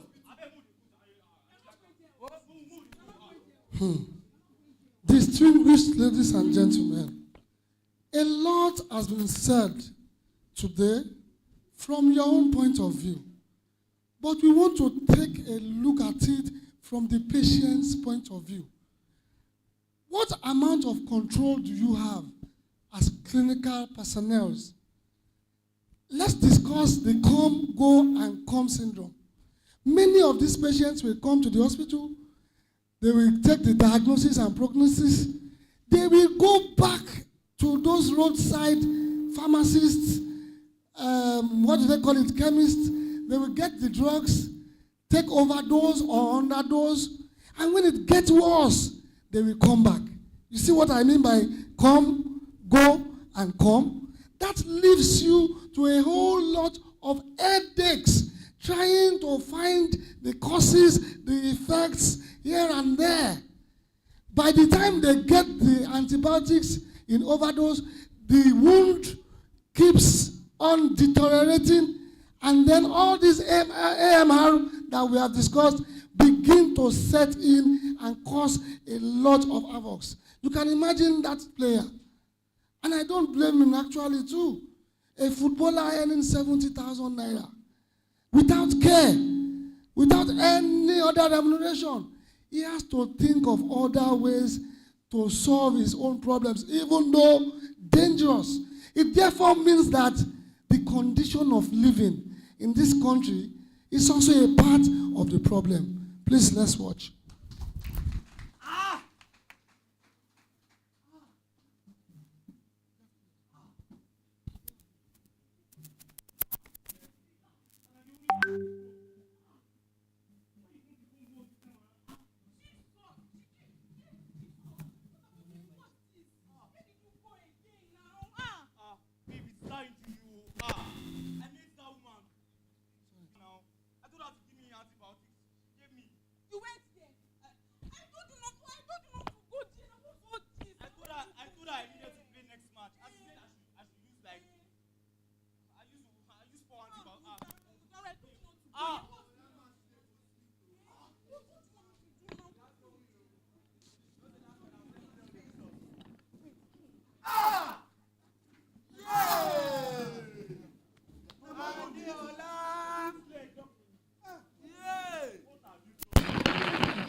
Nurse Titi, Nurse Titi, where is this lady for God's sake?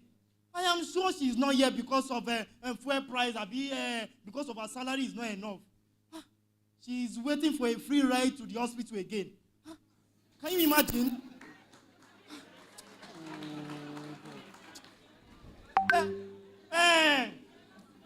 Nurse Cynthia, where is Nurse Cynthia again? Easy. Bring him here. What is the matter? He went to play ball. That's where he got his injury. Young man, what happened to you? This injury does not look normal. Oh. Look like Kai now. What is the matter? Speak for yourself.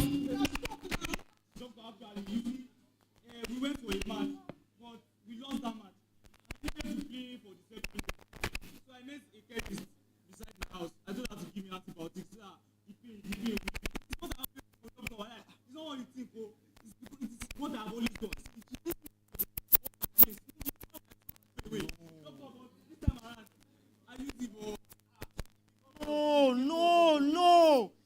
what I keep telling Nigerians and everybody.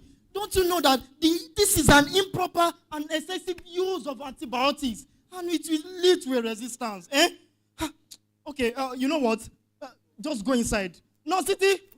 Let's go. Let's go. Let's go. Oh, God. What is happening? What is happening, Nigerians? Citizens of Nigerians, what is happening? Must we treat ourselves? Must we treat ourselves just by ourselves? We need to go to the hospital now. Madam. I see that you are soliloquizing. Doctor, the last time I came to the hospital, you told me, you even gave me the prescription. Yes, that I should yes. take it to the pharmacist. Okay. That I have RTI, respiratory tract infection. Yes. And I went to the pharmacist. I gave it to them and they said that I should buy 2 packs of that drug. Yes. But you know the way the country is, things are hard. Okay. I bought just 1 pack. That and I okay. I was strong, but I came back stronger. Madam, I told you that day. I told you that for you to be well, you need to complete this dose. Eh? For you to work effectively in your body, you need to have completed the dose. Doctor, it's the way Nigeria is. Please, you need to go and complete it now. I will. This is, you have to even give me a stronger one. That's why I came here. You know what? Go and complete the dose first, okay? Then we'll know what to do, okay? Nigerians. My friend. I walked into the hospital and I couldn't find anyone. I was hearing your voice. Nurse Titi. What is the matter? My friend. Yes. A lot of things have affected clinical practice in Nigeria. Really? That's what I talk about.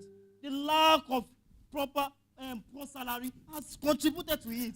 Also, the increment of fuel price has made things difficult for people. Should I shock you? As I was driving by, I saw some nurses. I gave them a lift. I gave them a lift down here. Can you imagine? The salary can no longer take anyone home. Let me inform you. See, if the living condition cannot match up with the working conditions, then we are having issues already. We are having issues. Another issue that I perceive is that I think all the hospitals are understaffed. We need to come together. Sincerely, without all these living conditions matching the working conditions, I don't think there can be adequate teamwork. You can imagine a nurse at work thinking of how to feed, a doctor thinking of how to balance the salary with the realities of the Nigerian state. Maybe that's why doctors are now jackbuying. What is happening? We have to come together in this country. It is very, very important. Do you remember Sonny Ade's song? Yes. Nigeria ti gbogbo wa ni. Kó má gbọ́dọ̀ bàjẹ́. And that is why I also sing. Ẹ jẹ́ ká jọ ṣe kó lè dára. Ẹ jẹ́ ká jọ ṣe. Ẹ jọ ṣe kó lè dára. Ẹ jẹ́ ká jọ ṣe o. Ká jọ ṣe kó lè dára. Gbogbo wa ni. When we work together, it's not only in the clinical profession. Yes. If everything is set from top to bottom, there will be proper teamwork, effective teamwork that will pay us better. My fellow Nigerians, my fellow people, we need to come together as a team to improve the clinical health issue in Nigeria. Thank you.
That was a fantastic presentation. Please, let's appreciate them once again.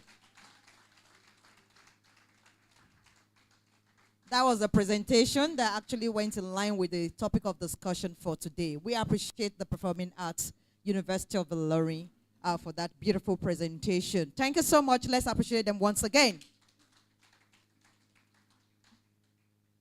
I think we've gotten the message passed by that Performing Arts University of Ilorin. Now, let's go back to our symposium. We already have our participants seated, and we would like the first speaker on the topic, the teamwork in clinical practice, a synchronon for patient safety in diagnosis and management, in person of Dr. Abdulrahim Abdul Malik, a pharmacist by training, but talking here to us as a health administrator. Let's appreciate the Executive Secretary, Kwara State Hospitals Management Board. Thank you, sir. Sorry, please, we have five minutes for each participant, please. Thank you very much, Professor Taiwo, for your wonderful presentation. And the organizers of this event, the chairman, Dr. Ibrahim, and all others on the high table, everybody seated. Thank you very much. All protocols duly observed. I was asked to present on clinical practice, teamwork in clinical practice from an administrator's point of view. But this drama, I think, has changed my topic.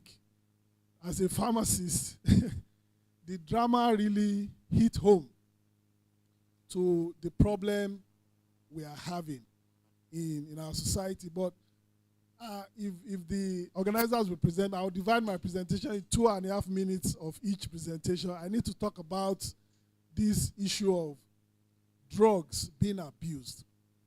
I think it's not only antibiotics that is being abused in our system. We have a systemic problem in especially government hospitals. If you come to government hospitals, for example, a patient will go to the dental department. He has a different card for dental. He will go to eye clinic, he has a different card. He will go to SOPD, he has a different card. He will go to GOPD, he has a different card.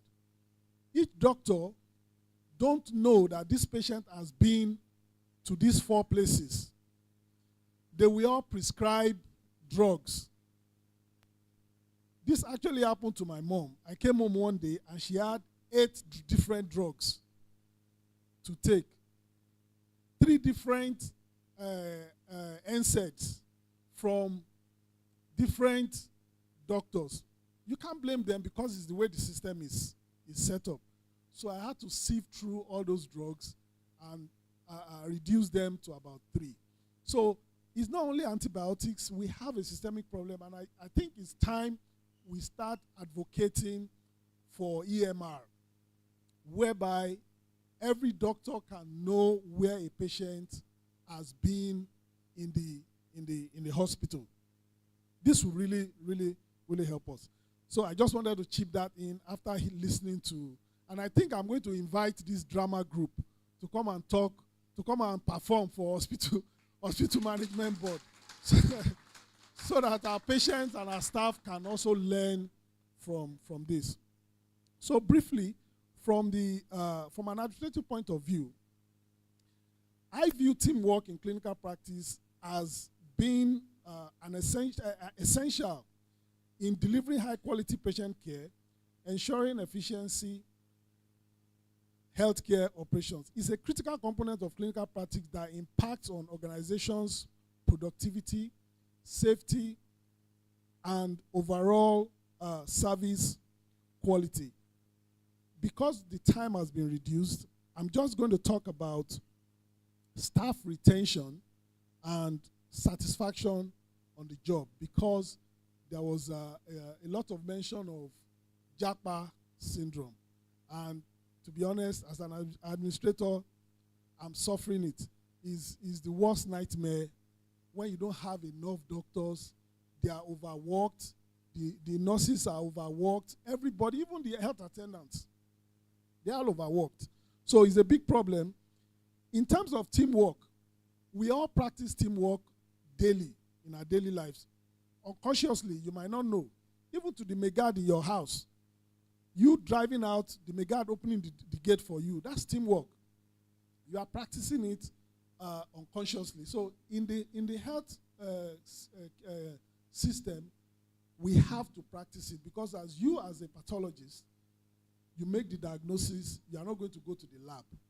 You are not going to go to the pharmacy. You are not going to clean the wound. You know, you make your recommendation, you write all your notes, you move on to the next patient. There are people in every layer that will take care of this patient. So teamwork contributes to job satisfaction by creating a supportive work environment. When staff members feel part of a cohesive team, they experience lower stress levels, reduced burnout, and improved morale, which can lead to higher retention rates, which is what we need in our country today, so people can stop jackbarring. Administrators often emphasize teamwork training to build team resilience and loyalty. For me, if there's no teamwork, I don't think I can do my job, because I can't perform the job of a pathologist. I can't perform the job of a lab technician. I can't do any of those things. Mine is just to give the directives and make sure everybody is doing what they are supposed to do. But before I drop the mic, doctors, in all the presentations, you have exonerated yourselves. There is nothing we have called Nostiti, we have called, who else have we called? The farmers, Shukura. We have called everybody. But the doctors have stylishly exonerated themselves. So I'm going to point out to where doctors also need to change. One, we need to make our patients feel welcomed when they come to our offices. Don't let us be dismissive and, talk them down. This discourages those patients. You are saying that they go to the pharmacy, they don't want to come to the hospital. They prefer to go to the roadside chemist. It's because of these things that make them not to want to come to the hospital. It's discouraging. But again, we can't blame the doctors. But if one doctor is seeing 60 patients, 50 patients, it's human nature for you to be aggressive. I mean, to, sometimes snap at your patients. So I want to point that out to our doctors. And one other major part where doctors don't practice teamwork is the issue of welfare. When you are looking for welfare, it's only doctors alone. It's not only you in the hospital.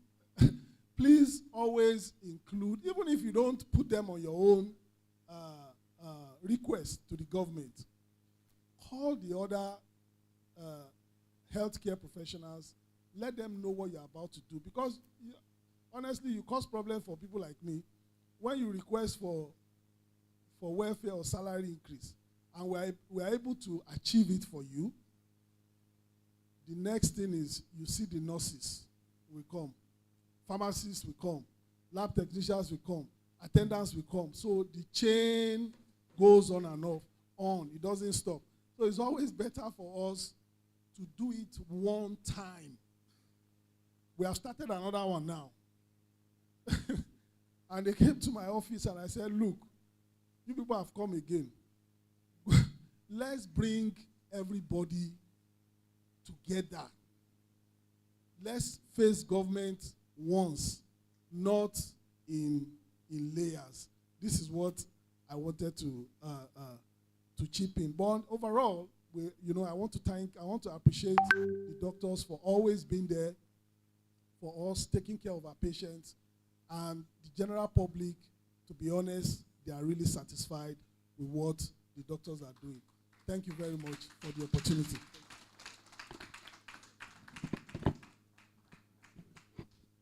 Please, let's kindly appreciate him once more. He had wanted to leave for a long time, but we had to press him to stay back a little.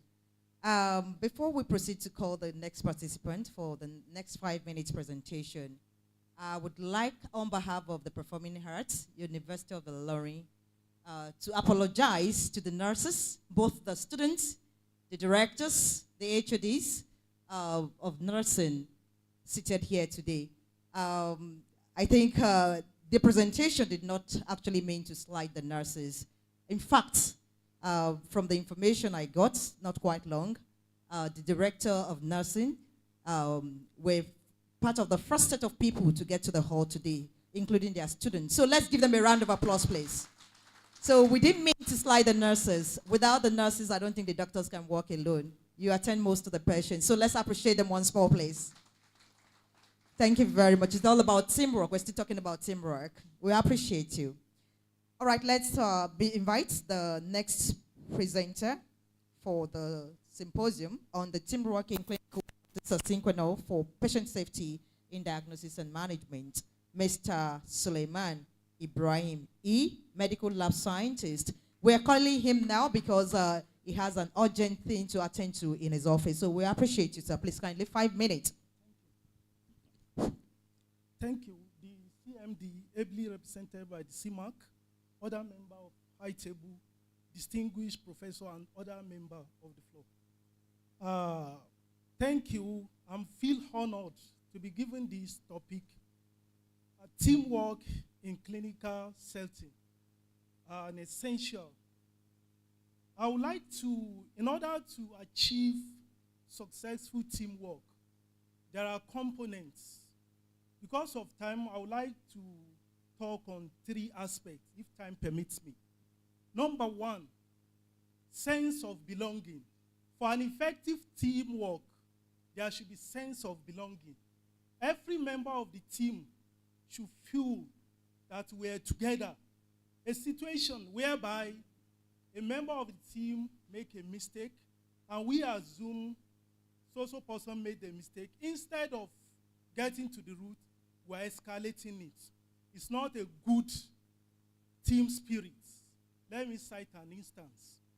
Recently, there was a case where a surgery was cancelled for a reason that germane. A member of hospital was now addressing the patient. You better go there and go there. Had it been that person really know that whatever happened to UITH happened to me as a member, he wouldn't have distinguished himself to the extent of now, instead of enlightening the patient on what actually called for that, it can happen anywhere. Surprisingly, with due respect, something happened in the laboratory last 2 weeks. So we couldn't run electrolytes. And the reason is that automatically the machine reversed the dates. The person on duty could not run it because the date the machine is prompting reagent expired. And unfortunately, it was on weekend. This person could not release the result because the access to store is not available during the weekend. On Monday, while we are battling with the machine, we bring out another reagent, insert it, still the same thing, despite the fact that expired dates is not there. But why battling with the machine? In order to know what actually happened, a call came. A consultant was waiting for his electrolyte, which is urgent. But he couldn't, while we are still on it, he has another investigation to do. And I overheard them calling his attention to bring it. Say, well, I won't patronize your lab. You that you failed to give me, is it you or we? Is it not a consultant? So please, one of the fundamental aspects of team spirit is we should know is UITH. Any fault is our fault. If the laboratory, the pathologist will not say it's laboratory scientists that made a mistake, it should be our mistake. With this mind, when there is a fault, when there is a problem, we'll get to root of how to address it. But the moment we have that mindset that is their problem, even we'll be looking for a way to escalate it. That's one, that team spirit is very essential in every teamwork. The other issue is for effective teamwork, there has to be open communication. Because, like the issue of, electrolyte I cited, had it been there is a fora or avenue to quickly disseminate that the machine is having this issue, probably that patient will have gone elsewhere.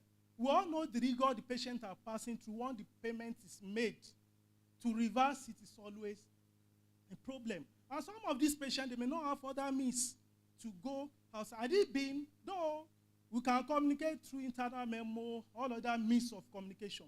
But to make it faster sometime, I think, or I'm suggesting, the hospital can have that forum. Even if not all members of hospital will not be there, maybe some stakeholder, people that will quickly give us information, what is going on presently in this place, so that whoever will take decision, they will know the direction to go. It's very, very essential. So for us to have, but some of those things, it's not our making. Machine can develop fault anytime. It's not that somebody hotary. And there are some work, you can't do it manually. You can't do it manually. So these are the last, because of my time, I would like to stop here. The third thing I would like to, mutual respect. As a member of team, no matter the cadre, all plants cannot be tree. No, that one is important. But wherever we find ourselves, we try to be excel. And having this in mind, that mutual respect, I think will go a long way to enhance patient care. Failure to adhere to all these reasons, definitely we can't serve our patients effectively. Imagine a patient that pay for E and U, that the machine is faulty due to weekend issue. He was complaining. Even the surgery was almost cancelled. And it's not anybody's fault. Who are we blamed for that? Because the machine, it reversed the dates. It took us several hours before we could realize that, okay, and upon backdating it, he accepted the reagent. Please, let us have open mind, a sense of belonging, then communicate effectively, then let's have mutual respect. Thank you. We sincerely appreciate you once again, sir. Let's appreciate him once more, please. He deserves it. That was a great one. Let me proceed to the next participant, Professor B. Olarioye, HOD-ONG. Please proceed to the stage, ma'am. 5 minutes, ma'am. Good afternoon, ladies and gentlemen. Sorry, my initial is actually A-O, Adebumi, but it's not B, Odoambumi. So I'm going to talk briefly about, all protocols observed. I'm not very political minded. So team, what do we mean by team? A team is, when you talk about teamwork, we talk about collaborative efforts of a group to achieve a common goal. And for us as doctors, our goal actually is for the health of the patient. Then when we talk about team, there are different levels. We can talk generally about teamwork in the hospital, where we need the medical records to open the folder, and then we need the laboratories to do the investigations. We need the nurses to assist in the care of the patient. All these things are very important for the overall health of the patient. And when you do appreciate it is when, maybe when there's a strike. I remember one time we were in the old maternity and there was a nurses strike. And being young at that time, we felt, we'll do it without them. And then the labor ward was born. And I tried to bath the baby, and the baby almost dropped in my hands. The baby went like, ah. From that time, I said, bath, let the experts do it. You know, that was just a small example of teamwork. So teamwork is of utmost importance for the welfare of the patient overall. And then you have teamwork maybe within a firm. You need every member of the firm to work together. And then you have teamwork between specialists. And it also brings to mind an example, a nurse that was not a staff of this place. She had a huge mass. It was actually fibroids. She went to another teaching hospital where they opened and closed. And then she came. And then we analyzed her, and we knew we could not do it alone because she had huge hydronephrosis. So we invited the urologists. They reviewed. I always enjoy working with them. Without them, Professor Jakpe, we went in together. We did a beautiful work. They stented the ureters, everything. The lady did beautifully well, you know. And every time she thinks about what happened, she's appreciative. We would not have done it well. We would not have done it at all. We would either have injured her, would have gone and removed the fibroids. She would go with no ureters. You know, she might have died on the table. But she went well because of the teamwork that we were able to do. So generally, it improves patient outcome. Sometimes we do surgeries. We are not even sure what tissue. Is it malignant? Is it not? The surgeons will be able to, the pathologist will give us the report, and then we will know this thing was malignant. We then give better treatment based on the histology report. You can imagine if there's no histology report. They brought a case to my clinic one time during the strike period. She had had a surgery in a private hospital in Kogi State, and the doctor probably did all in all. She said the doctor told her to go and bury the tissue. She came back with plenty of masses, and I told her we still need a histology, so we need to go back and operate. That was not very beneficial for the patient. Teamwork also tends to reduce cost. Sometimes ourselves and the surgeons, we plan together. Okay, this case, we'll go in together, do the surgery together. They do their part, we do our part. So it leads to a reduction in costs. It enables better problem solving. Sometimes we set up WhatsApp groups to discuss a patient. There's a particular patient that we discussed about a week ago. She fell down, became paralyzed from the neck down, and she was pregnant. So we had to call the neurosurgeons, call the anesthetists. What do we do for this woman? She's pregnant about 8 months or 7 months. We couldn't bring out the baby at the time. And they told me today the woman has delivered safely. She has started moving her limbs and so on. So it has led to a better outcome for her. So the importance of co-management cannot be overemphasized. It is actually an essential thing now. We have not reached there completely. Sometimes when you check, I tend to listen to a lot of surgical things online, you see teams. They go to surgery, they will say about 10 surgeons. You have the vascular surgeon, you have all working together for the improvement of the patient's health. So it also leads to better job satisfaction.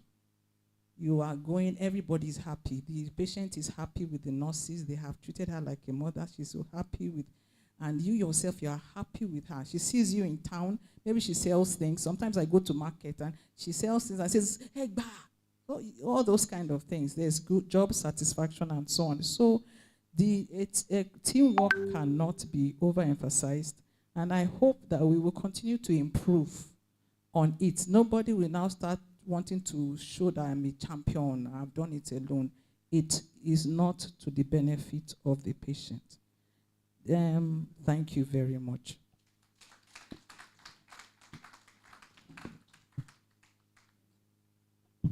Thank you very much, Ma. That was brief and concise. Well, let's appreciate her with a round of applause. Please, she deserves it. I would like to invite to the stage our next participant, Mr. Babatunde Fumi Ilufoye, medical lab technician. So you have 5 minutes, sir. Good afternoon, sir. The CMD, ably represented by the CMAC. My professor, my dear professor, Professor S.S. Taiho from Lautech. My professors here present, all my organs. Please, because of time, let me stand on already established protocols.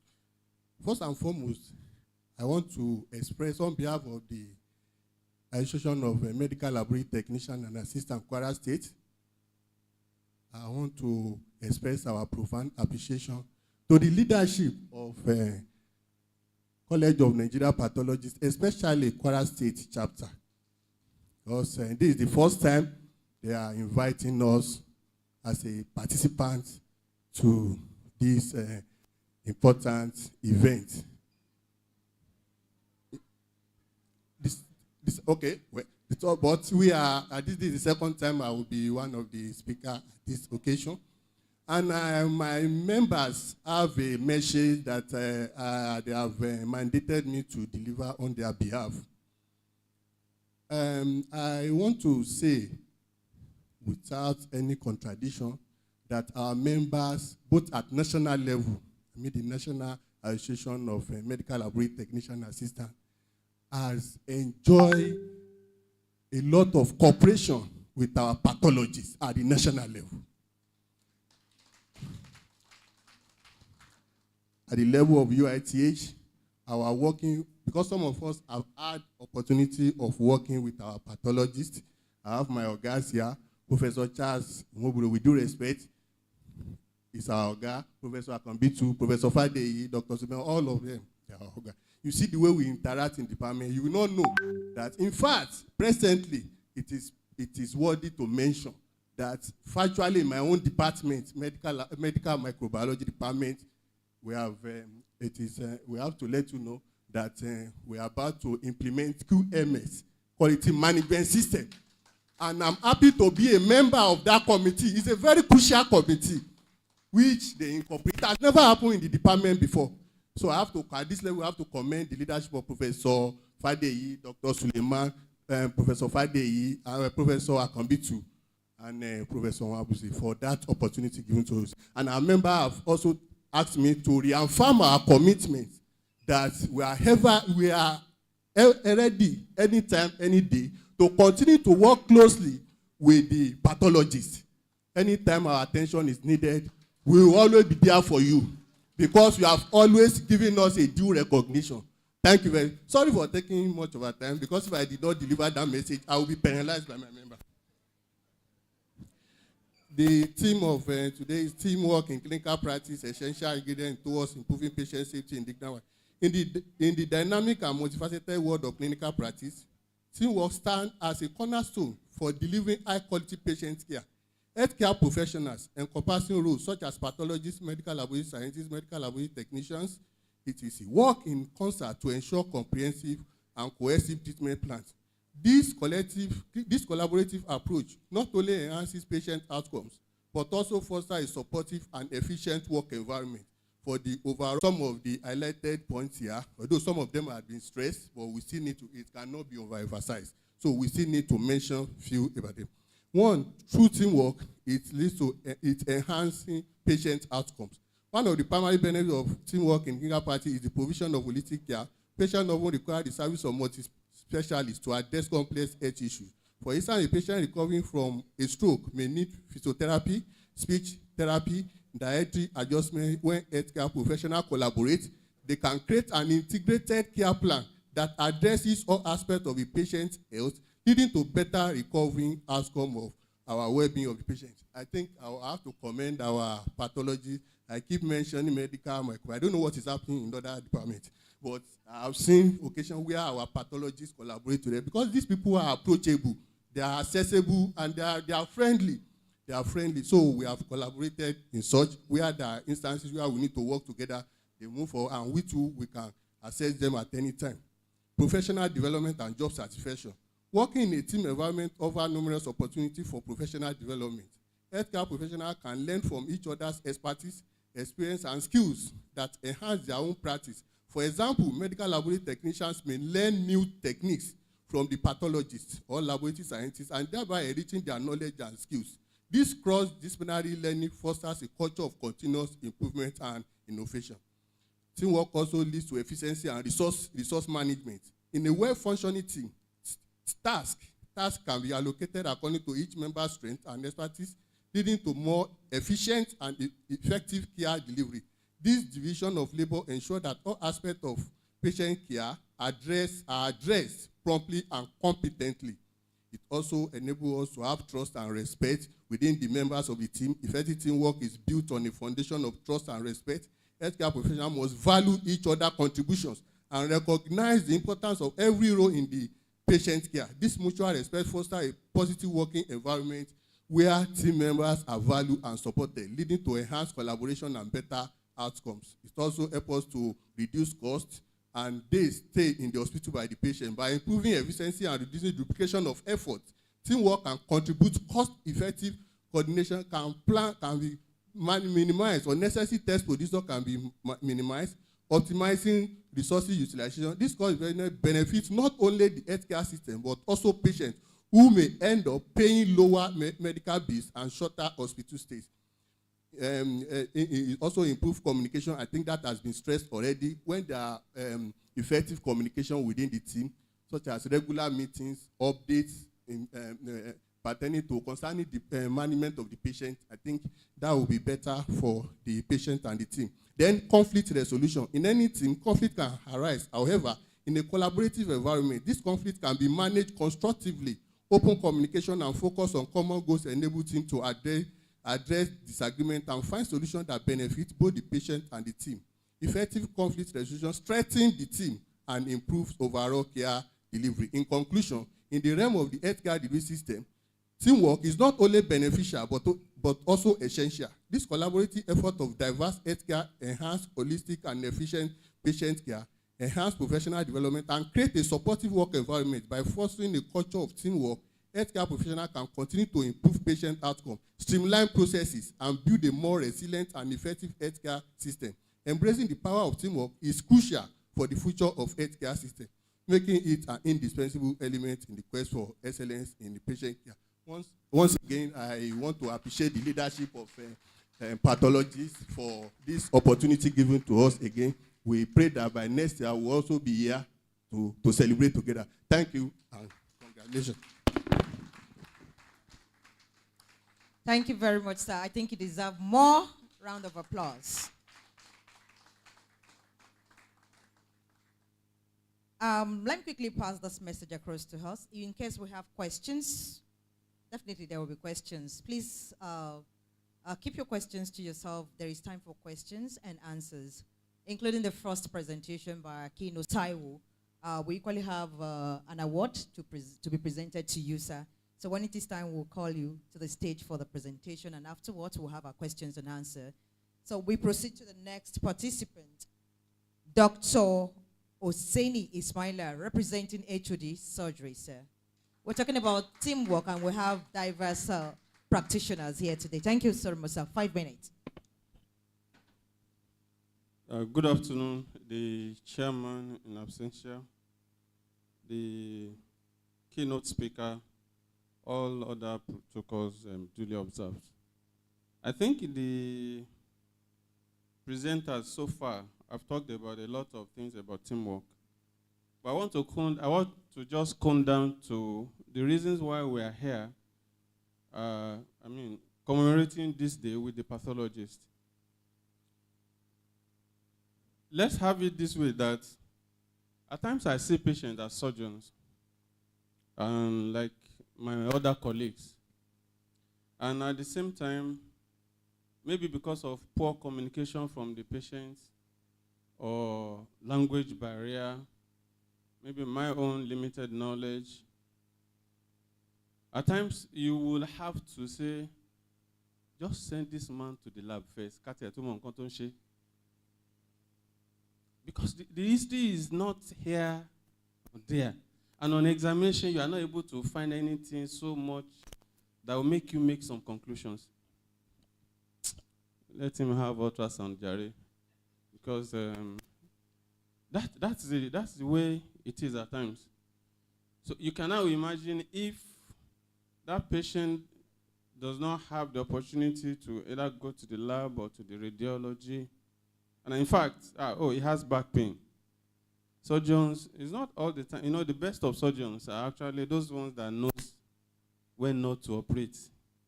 With the fear too. So it's not all the time that we want to operate.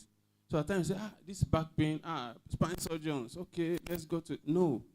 Say, send him to physiotherapy. Let him even put light at his back. Maybe he will feel some relief. Before you start thinking about, oh, yes, do this MRI, go and do PET scan, go and do this and that, like that. That's about teamwork. So at times we are also confused. The other thing is that the issue of multidisciplinary approach, we cannot rule it out. As a surgeon, I make clinical diagnosis, yes. But at times your brain does not serve you well at all in some of this decision making. It's still the best thing you have to use, but you probably have to do things to calm down on. You will have a lot of differentials at times.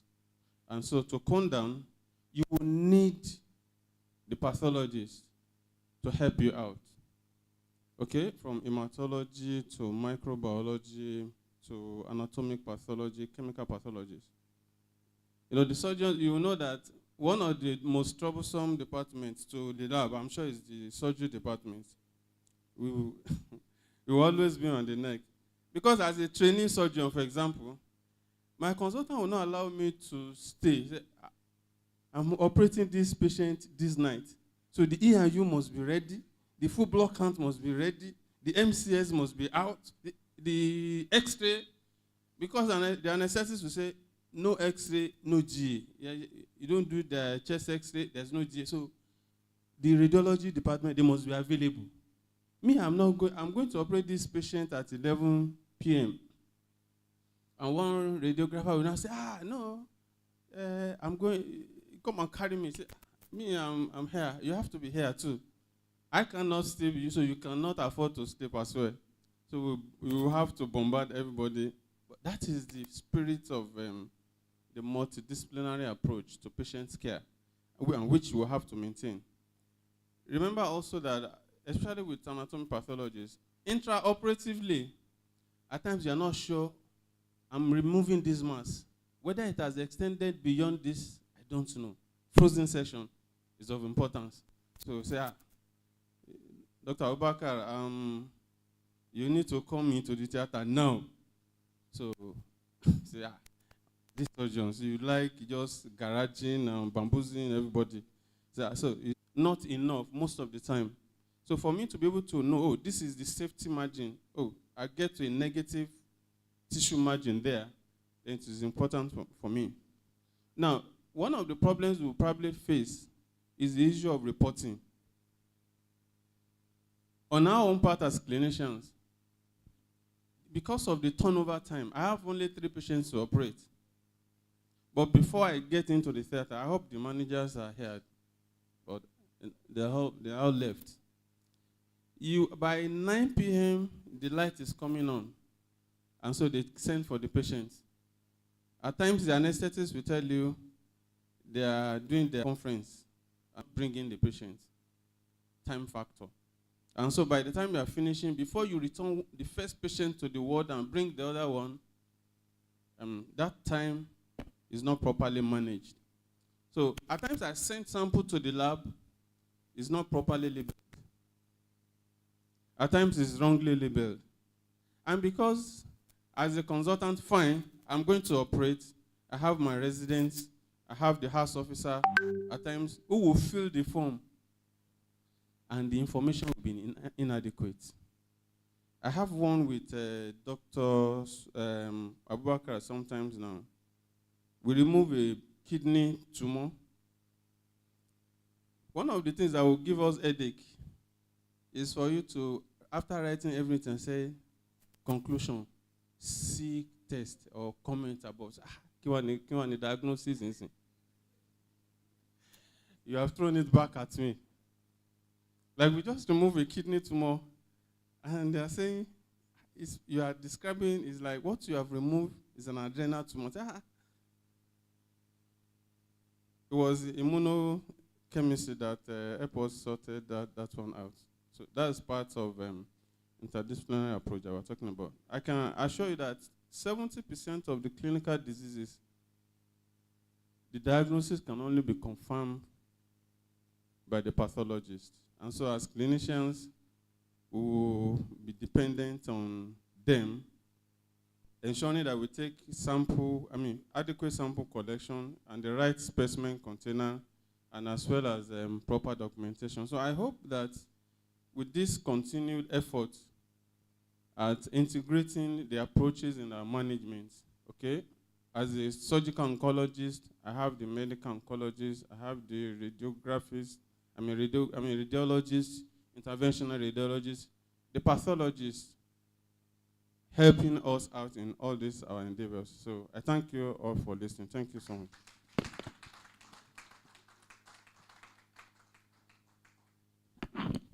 Thank you so much, sir. For the second time, let's appreciate him. Thank you so much, everyone.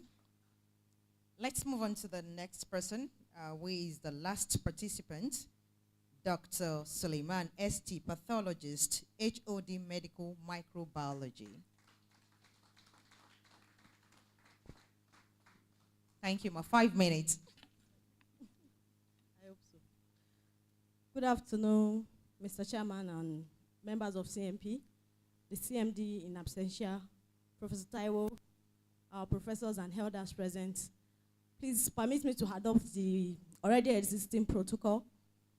And I want to thank the association for giving me this opportunity to participate in the symposium termed Teamwork in Clinical Practice, the Perspective of a Pathologist. Our chairman already defined for us what a pathologist is. Professor Olarioye defined what teamwork means. So to us as pathologists, we actually work together we serve as a bridge in clinical practice. We are that bridge between the clinicians and the people in the laboratory. So our teamwork is not only with other healthcare professionals in the clinical end, we also have other team members in the laboratory. So in the clinical, we work with the physicians, we work with nurses, we have things like infection prevention and control, we have to work together with them. When we have patients in the ward, we have to work together with the nurses. We work with the pharmacists a lot, especially when it comes to antimicrobial stewardship. They are very key to us in that area. In the laboratory, we work with other professionals like the laboratory scientists, the technicians, other admin staffs, even cleaners. Everybody is important to us as part of our team in the laboratory. And as we said, teamwork is very essential for patient care. And a lot of people have given us the advantage or the benefit of teamwork, which I would not like to repeat. But I will just, from the angle of pathology, share one experience with us. With one particular patient that was actually referred to us in the laboratory. The patient actually had a surgery. So had every part of collaboration in, and that's why I'm citing this example.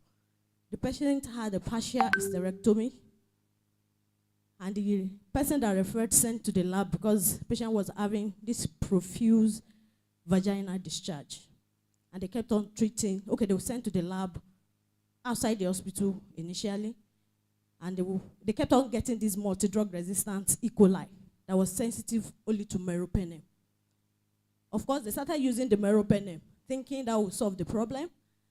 They used meropenem for 2 weeks. I don't know if anyone can how much meropenem costs.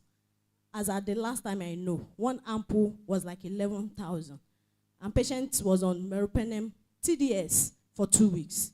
So you can calculate the amount of money that patient has spent. So eventually when this discharge was not getting better, they sent to us as pathologists.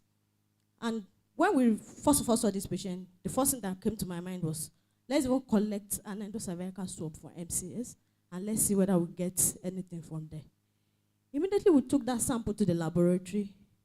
under the microscope, I was seeing casts and crystals in endocervical swab. And I was like, from where? This patient is not supposed to have crystals in endocervical swab from at least our practice. So I called the gynecologist that sent the patient and said, I think probably this particular patient has a link between a bladder or that urinary tract with a vagina. She said no, that the surgery was done like 2 weeks ago, and if she has had any injury or a leakage, it will have been picked up earlier. But I just told her that she should please, if I'm seeing urine in an endocervical swab that I collected myself, most likely there's urine leakage. It might be very small, that she should please help us go back and go and probe. And lo and behold, she went back and she called me back and said, Dr. Suleiman, God bless you. There was this tiny leakage somewhere that they eventually picked. And she was asking me whether it was safe for them to close it up or not. The reason why I'm giving us this brief story is that if, most likely, I don't have that knowledge of technicality in the laboratory process, I might not be able to know that when you see a cast in a sample, it's depleting something, which most likely the various labs that they've been sending to will just discard as nothing too important. But because I have this clinical knowledge too about what will have gone wrong during surgery for any particular patient, I insisted on what should be done for this patient. And lo and behold, they just corrected the fistula, and she got better, and patient went home happily. So this particular story is showing us, because probably if we didn't make any right diagnosis, that particular patient, because the discharge was just a discharge really, it was not urine, because it was small. But the discharge was copious enough for her to be using pad. And I felt it was very abnormal for anybody to have that degree of discharge. Being on meropenem for 2 weeks, it made me to start to think outside the box. And then our laboratory acumen helped in making at least a diagnosis, linking that discharge to urine, and eventually the patient got better in that realm. So it's very essential for us to work together as a team, but in the laboratory, it's very essential for us. It improves the efficiency of our work. It reduces turnaround time for patients most times. You'll be able to help them further. So many cases that you have to give back to patient. We had another patient, patient had puperal sepsis, and they've been battling with the infection too. Patient was on meropenem too until we were called. And eventually when we got there, it was the same endocervical swab for MCs as we took. And we took it to the lab. Lo and behold, the isolate came out to be an isolate that was sensitive to doxycycline. It was resistant to the meropenem that they were actually even giving in the first place. So imagine spending so much money on meropenem, eventually using doxycycline to treat such patients. So because of collaborative work, we were able to help such patients in the hospital. So many examples. So both in the clinical realm, teamwork is very essential for us. The in thing now is the multidisciplinary team approach to management of patients. And in the laboratory too, QMS is always after collaborative work. Every member of the laboratory is important as far as QMS is concerned, and we should work together such that we should put the safety of our patients to be our paramount and our first goal in management of cases. Thank you very much for listening.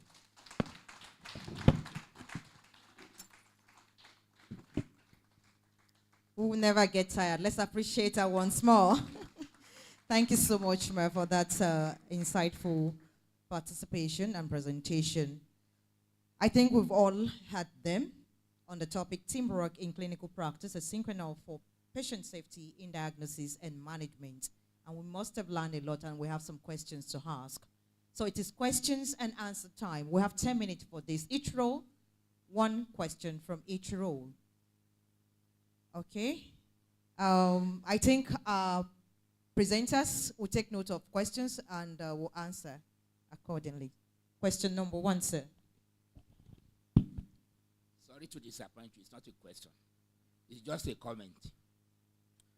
Linking the key speakers note to the presenters, and therefore making my own advocacy for the sake of the patients.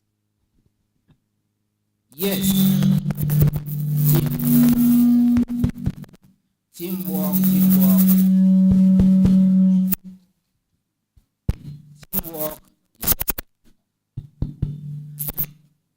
Teamwork is essential.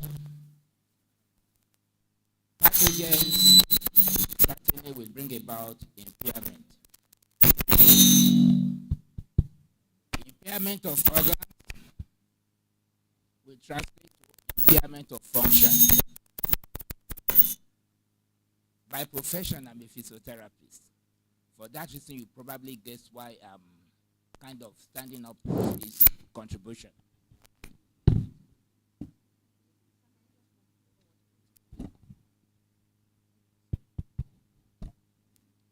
Like I said, I'm a physiotherapist by profession. Pathogens, impairment of organ, systemic, they are related. And whenever there is impairment, it affects the function of organ, function of a person, and all domains of function will be affected. As physiotherapists, we pay particular attention to the 3 domains of ICF, International Classification of Functioning: impairment domain, activities limitation, or participation restriction. More often than not, the physicians, the primary concern is at the impairment level. And once the impairment has been settled, yes, the patient can now go home and relax. But it's at that point that the work of physiotherapists has just begun. For example, Professor Larry Boye, ONG, the example she gave about that pregnant woman with injury at the cervical level. And I was just smiling my mind when she said, well, the patient has started moving the hand, moving the leg, without reference to physiotherapy. Because physiotherapy had just started. The person that has actually won my heart is this gentleman talking about physiotherapy. And then also the organizer said, I have something to grind with you. You constituted the panel without taking care of rehabilitation. There must be a forerunner as far as rehabilitation is concerned. Because of the essence of rehabilitation, this is why WHO has now mandated all the important countries and whatever, including Nigeria, that rehabilitation must be accessible at the primary health level. And they put the timeline to 2030. It's a pity that the representative from the Ministry of Health has gone. I have message to him, and I will follow him up, because I'm not happy with the quantity of physiotherapy they have at Ministry of Health. Because we see most of their patients that will have stayed out there coming to UITH here. You can now put the enormous cost, transportation and overall whatever, is not well. So, to make the whole thing short, it is normal to always look at, forget about rehabilitation, it take care of itself. No, it's not like that. Even the drama put forward by the University of Illinois, whatever, that simple pain thing, it happens. This is why, if you follow the established club, football club, Europa, whatever, if you are a club, you must have physiotherapy. That is the forefront of rehabilitation. And a player could stay off the field for 6 weeks and whatever, but with effective physiotherapy, 2 weeks is back footballing. So the point I want to emphasize that, please, healthcare professionals always countenance the role of physiotherapy and always consider rehabilitation as a integral part of the overall management of our patients. Thank you. Thank you so much, sir, for your contribution and your statement too. So it's all about questions, suggestions, commendation, whatever you have. Let's appreciate Baba once again. So this next role, all right, Mama, it's nursing time. Thank you very much for the organizer of this program. It's highly educative. And our presenter, keynote presenter. Sir, I think it is very possible for a patient, based on that drama that has been dramatized, it is very much possible for a patient to be in a right place to receive treatment and at the same time to get wrong antibiotics. For instance, if drug is not being available in the hospital where patients receive treatment and the prescription, they tend to move about outside the hospital to get their drugs. Then we cannot be always percent sure of the type of drug they get over the counter. Now, my suggestion is that the professional bodies or the drug enforcement agents should once in a while move about, especially those pharmaceutical something, pharmacy store that is closer to the hospital, to check the type of drugs they have. Thank you very much. Let's appreciate her. Let's appreciate her. At least she has represented the nurses so well. Thank you so much, Ma. Then we have this role. Question, commendation from this role. Suggestion. All right. Don't worry. Okay. Thank you, Ma. Good afternoon, everyone. I am a medical laboratory science student, University of Illinois. My question is this. While we were talking about antimicrobial resistance, most of the problems that we had was overuse of antibiotics, excess use of antibiotics. But I don't know if it is a suggestion, but I would like to say this. Those that overuse antibiotics are in communities. So, like if someone has malaria or any kind of fever, the first thing they think of is anti-malaria. How do we get them to have this test? Why don't we have an approach of point-of-care test? And a strip test where people can quickly test for for any microbial disease they have. For example, the RDT that is already in existence, and other ones that can be used to test for UTI and other important diseases that people have and that make them go to use antibiotics. So I think I've not heard anyone talk about investing in point-of-care testing where we have the strip test to test for UTI, to see if someone has E. coli and other things. So these ones are the things that patients can use on their own, because I think it's very stressful for a patient that stays in rural areas, for example, the one we have.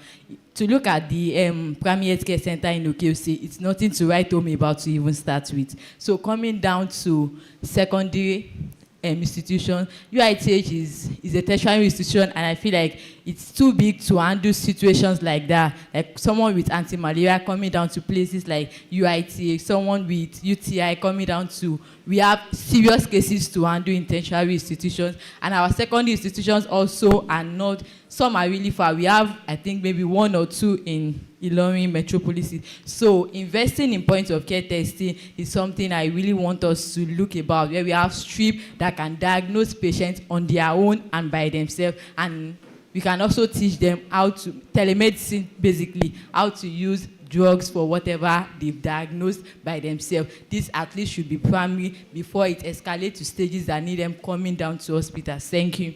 Thank you very much once again. All right, from the last row, question, commendation, suggestion, this row. Anyone from this row, please? Anyone? This row? All right, thank you, sir. Good afternoon, everyone. Permit me to stand on the executive protocols. From the look of things, what the keynote speaker told us about antimicrobial resistance and ways to curb it include regulation of or limiting access. But I'd like to point out, as it was in the case of tramadol and codeine, all that was needed was a pronouncement by the minister, the then Minister of Health, Professor Adewale. So why can't we have the same standing access to antimicrobials? Thank you very much. Thank you very much. So one more question, random. All right, sir. Baba at the back. So that will be the last question. Yeah. Then the next will be answers to those questions. Congratulations to the organizer of the program. I'm Sani Makaiba, a public health scientist with specialization in epidemiology and disease control. Yeah, what I discovered is that there is what we call the late legend, Bob Marley said, collective security is for shorty. Why is it collective? Because if it is not collective, a doctor, a nurses, a medical lab scientist, a physiotherapy should work collectively for shorty. That is what Bob Marley is saying. Collective security is for you are using that avenue to secure the institution. If a medical doctor is caught wanting, nurses, you are not free. Medical lab scientists, you are not free because the image of the hospital is what is being tarnished.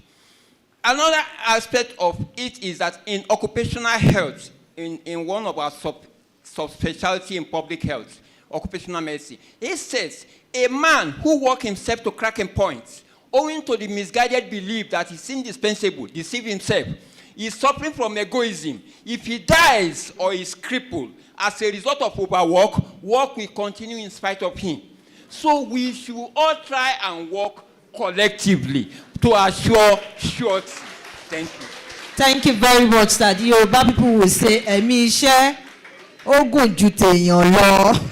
That's the summary of what Baba is telling us. All right, thank you very much. Let's give a round of applause, please.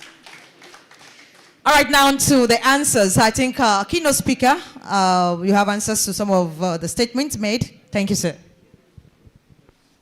Thank you for all these comments and contributions, and particularly the rehabilitation. It's one of the fundamental WHO principle. So we haven't embraced that much in our own country. In developed countries, that's a big, big, big issue because you have a lot of chronic diseases and you need to rehabilitate people from, for them to have a good, the disability adjusted life years is what you are actually trying to reduce there. So that's very well taken. I believe that the health regulators will look at this aspect and see how they can incorporate more of the physiotherapists into the mainstream of rehabilitation care. There is one question that was asked by, I think it was a student. That was a brilliant question on the use of point-of-care testing or rapid diagnostic kits. And that's actually one of the ways to go to be able to guide appropriate therapy, at least provide some evidence before you prescribe. However, getting that to the community has been a big, big problem as far as antimicrobial resistance strategic implementation is concerned. The study that was done maybe in 2020 shows that the level of knowledge is so low and the prescribing behavior of antimicrobials is very, very poor. You know, at primary care level, you have the community health workers, the community health extension workers, who are supposed to go into the villages, you know, spend some time there and interact. These are the targets for such use of rapid diagnostic kit that NCDC is also, you know, considering. But in the NAP 1.0, there was no, the community was not considered at all. So in the NAP 2.2, this is also being discussed, and POCT that are really that can be rapidly deployed are being considered. But you know, POCTs has to still be monitored. You have to validate those kits so that you are not doing things that are reproducing wrong results. So these are things that are being considered, and I think for that lady to have raised that question is a very brilliant one. In terms of regulatory making a pronouncement, just like it was done for tramadol, well, it's not as simple as that for antimicrobials. If it's that simple, then it would have been easy to make a pronouncement, antimicrobials, you cannot do this. It's not that easy. But it's desirable that government steps in and you know, enforce regulations. Because you have agencies that are supposed to do that. You have NAFDAC, who is supposed to be in charge of drug regulation, the Pharmacy Council of Nigeria. They are the regulatory agencies that are supposed to monitor how this antimicrobial drug chain is, you know, is regulated in Nigeria. But so far, they've had a lot of impediments in terms of infrastructure to actually enforce what is in the law. And also, you have so many patent and proprietary medicine vendors that are not licensed or not registered. And you have very few community pharmacists that are supposed to undertake the monitoring of antimicrobials at this community level. So it's still a big problem. It is desirable that government steps in and do their own part, particularly in making high-selling antibiotic available. These are some of the ones that I believe that should not be readily available. Those in the watch group, those in the reserve categories are supposed to be highly regulated by government so that access is restricted to those ones.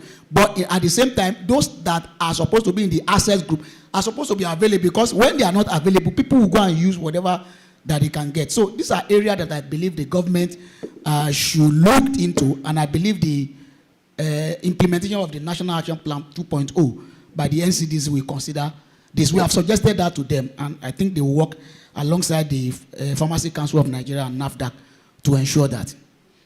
I think those are the questions that all right. I provide answer for. Thank you very much. Let's appreciate him for his submissions and response to the questions and comments. Do we have any response from you, please? All right, no response further. So thank you so much. Let's give them a round of applause. And let's give ourselves a round of applause for being patient so far. Thank you so much. Next on the agenda is the votes of thanks. Oh, okay. We have the goodwill messages. Yes, please. The goodwill messages we'll be having, we'll be having Mr. Seibu Ezekiel, Director, Medical Lab Science, for his goodwill message, please. Mr. Seibu Ezekiel, Director, Medical Lab Science.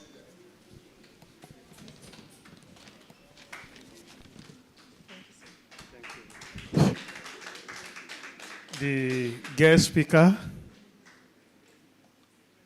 my professors here present,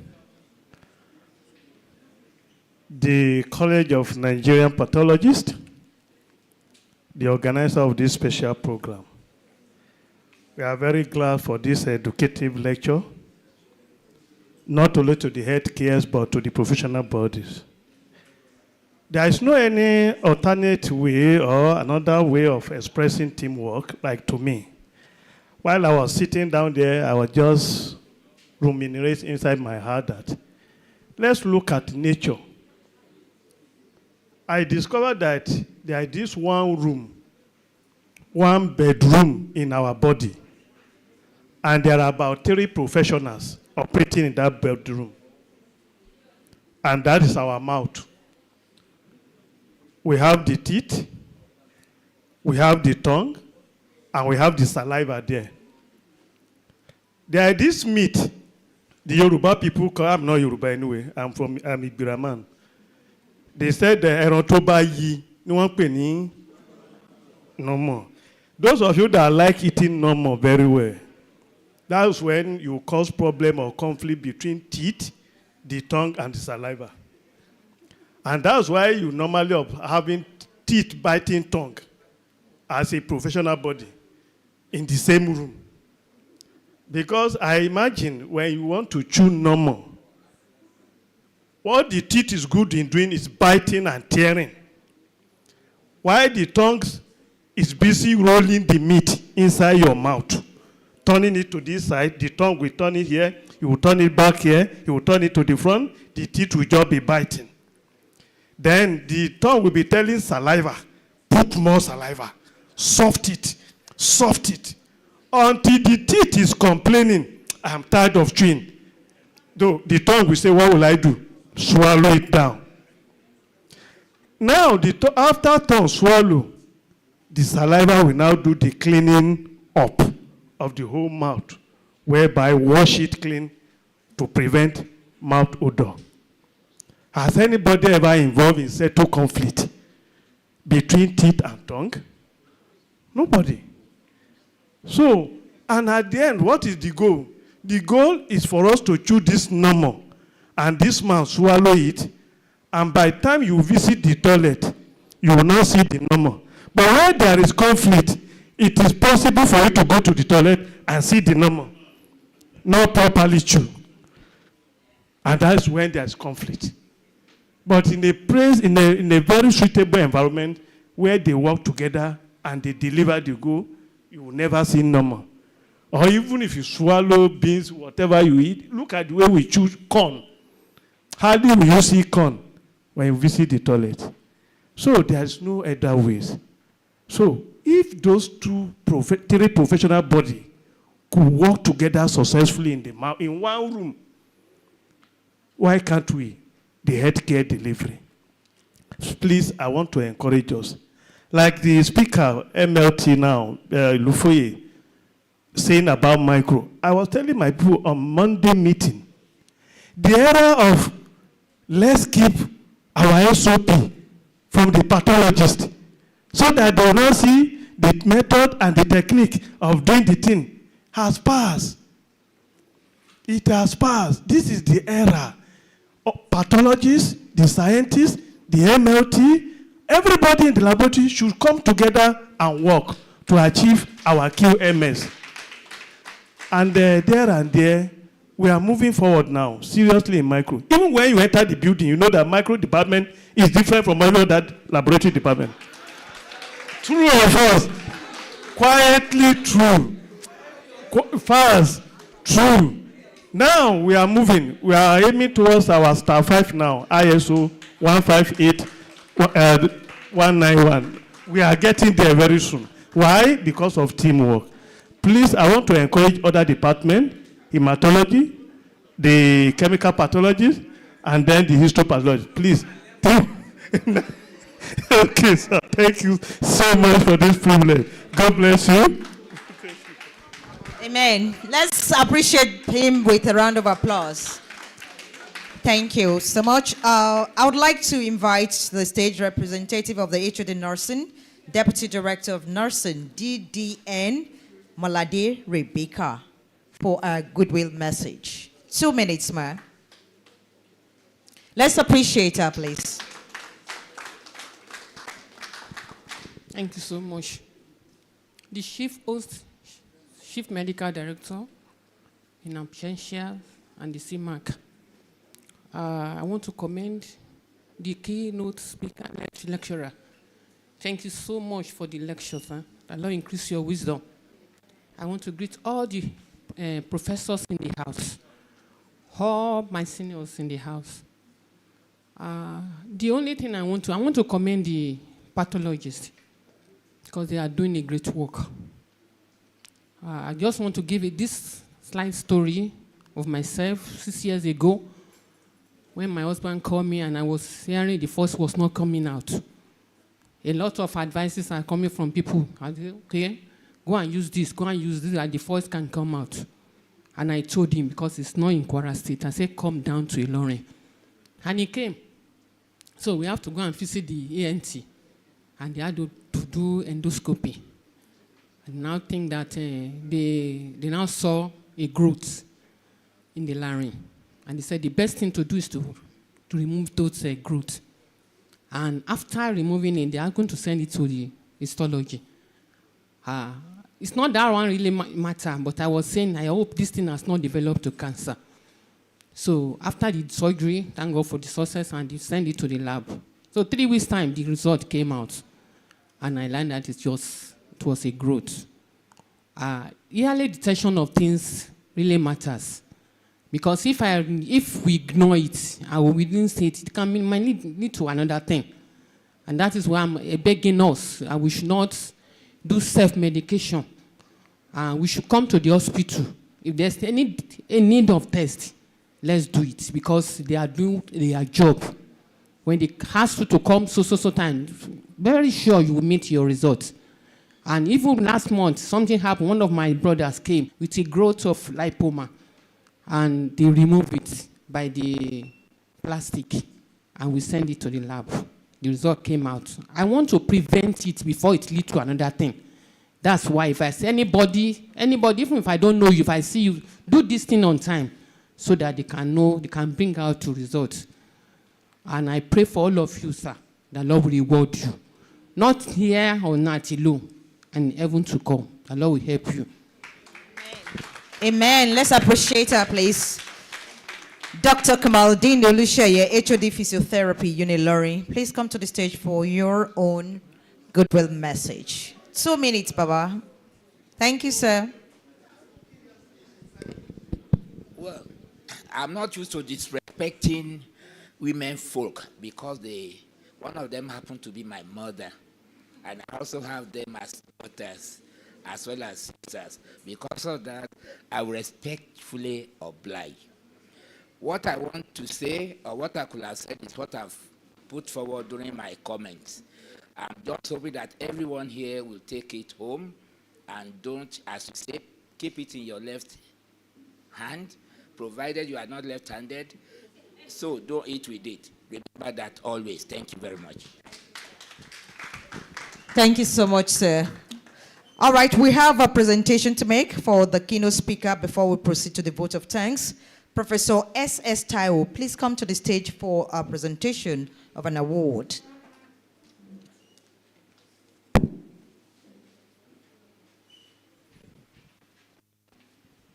Thank you, sir.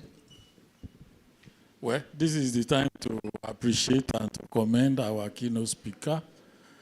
And before I quickly do so, I just want to make reference to 2 important things. First, Professor S.S. Taiwo is a very busy man. Too busy, so much so that I was afraid whether he was going to make today.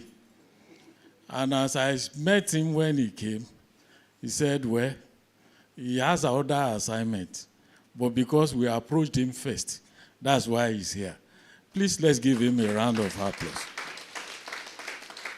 The second important thing is the quality of the delivery.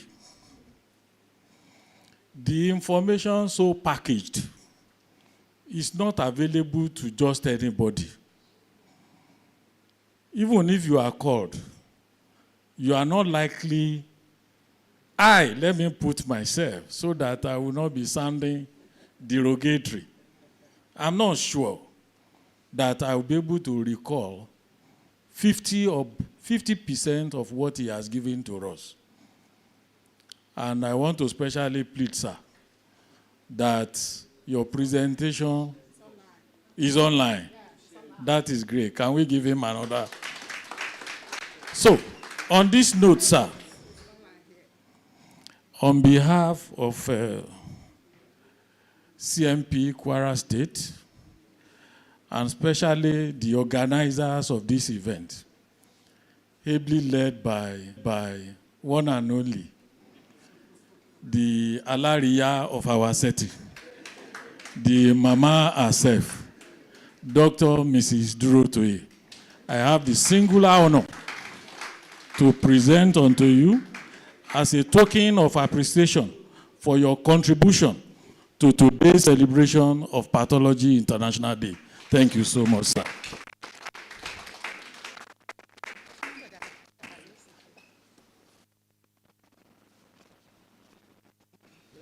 Thank you, sir. Thank you very much, sirs. We appreciate you all. And now, let's go to the last item before the closing prayer. I would like to present to you, because she's standing before me already, Dr. Idayat Adenike Durotoye, Associate Professor. She is the Chairman, Planning Committee for the Vote of Thanks. Let's appreciate her, please. Thank you. Thank you, Madam MC. In the name of Almighty God, the most gracious, the most merciful, we thank Him for giving us the opportunity. We thank Him for giving us a good weather. And we thank Him for also sparing our lives, because we have been planning to have this event for a while. So to Him alone belong all the glory and adoration. Our Chief Medical Director, ably represented by our own CMAC, also a pathologist. We appreciate you so much. We also appreciate our chairman of this occasion, Professor Osai Chijioke, who just stepped out, and the Executive Secretary, Dr. Malik. Thank you so much.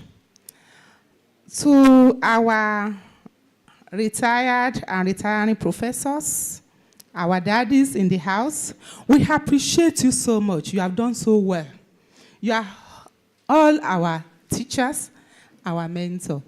And we know that by the time you are looking back, you know that you have really tutored us well. And it is our prayer that you are going to enjoy your retirement life in happiness and peace of mind. No evil will befall you. And from University of Ilorin, as you know, that is not bye-bye. We can always see you and see you and see you again. To all our heads of departments, we appreciate you all our professors, our HOD nursing, ably represented. I must, at this juncture, also appreciate the Department of Nursing Services. In fact, as I was stepping in around maybe 2:09, the first person to be here, Madam over there, thank you so much. And immediately the directors came in. I appreciate you so sincerely.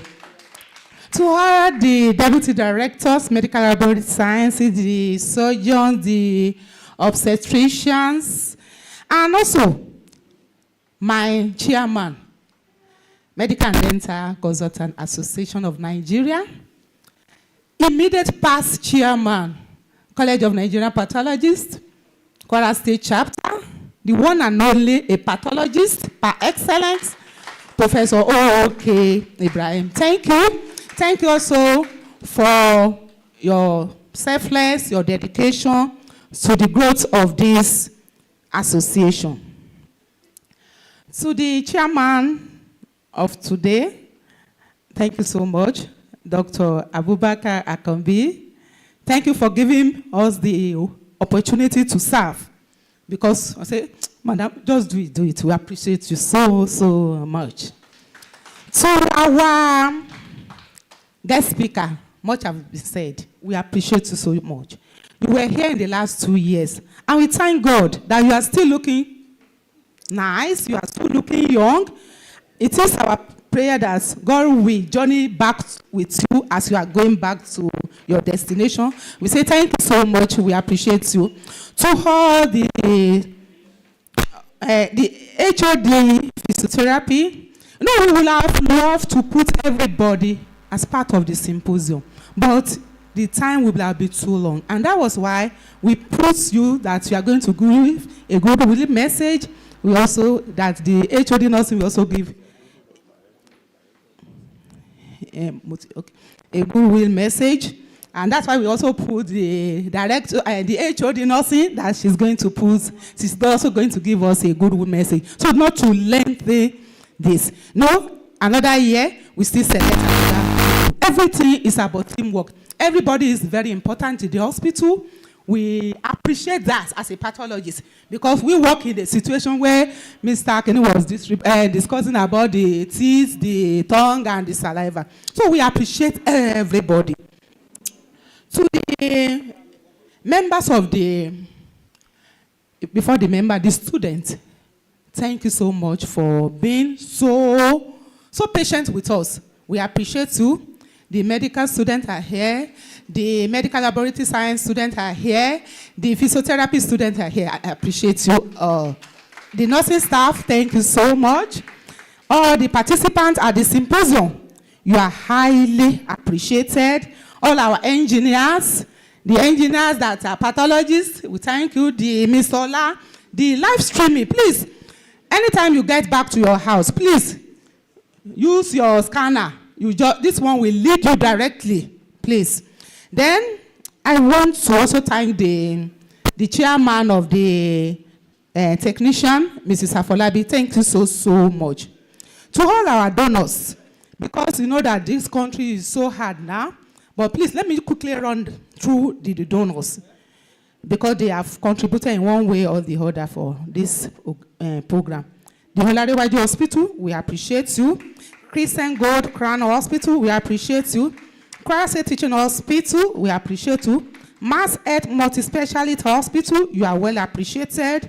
Okin Histopathology Service Limited, Blood Link Hematology Limited, HRM Pathology Laboratory, Top Part Histopathology Service, Mr. Jamil Bello from Diaspora, Dr. Jamil Bello from Diaspora, Dr. Oguntoye, Michael, the Global Immunization and Travel Medicine Center, Ilorin, as well as Dr. Jide Raji.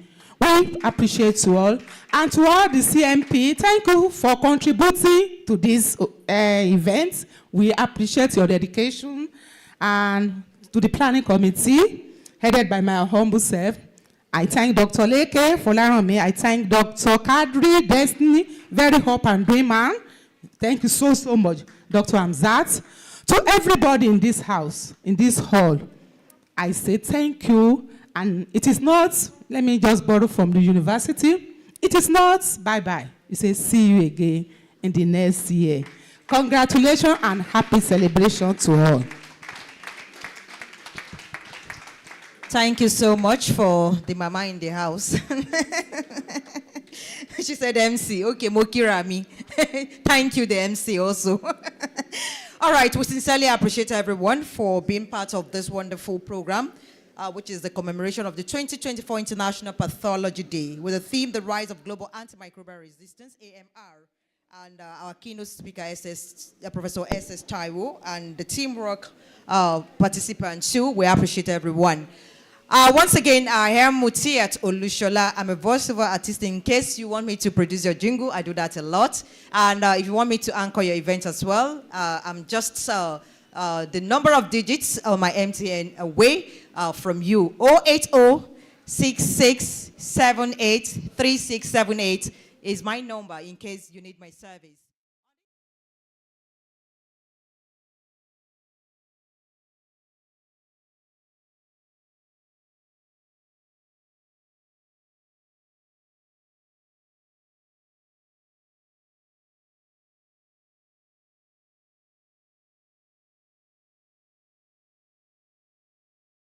Prayer, please.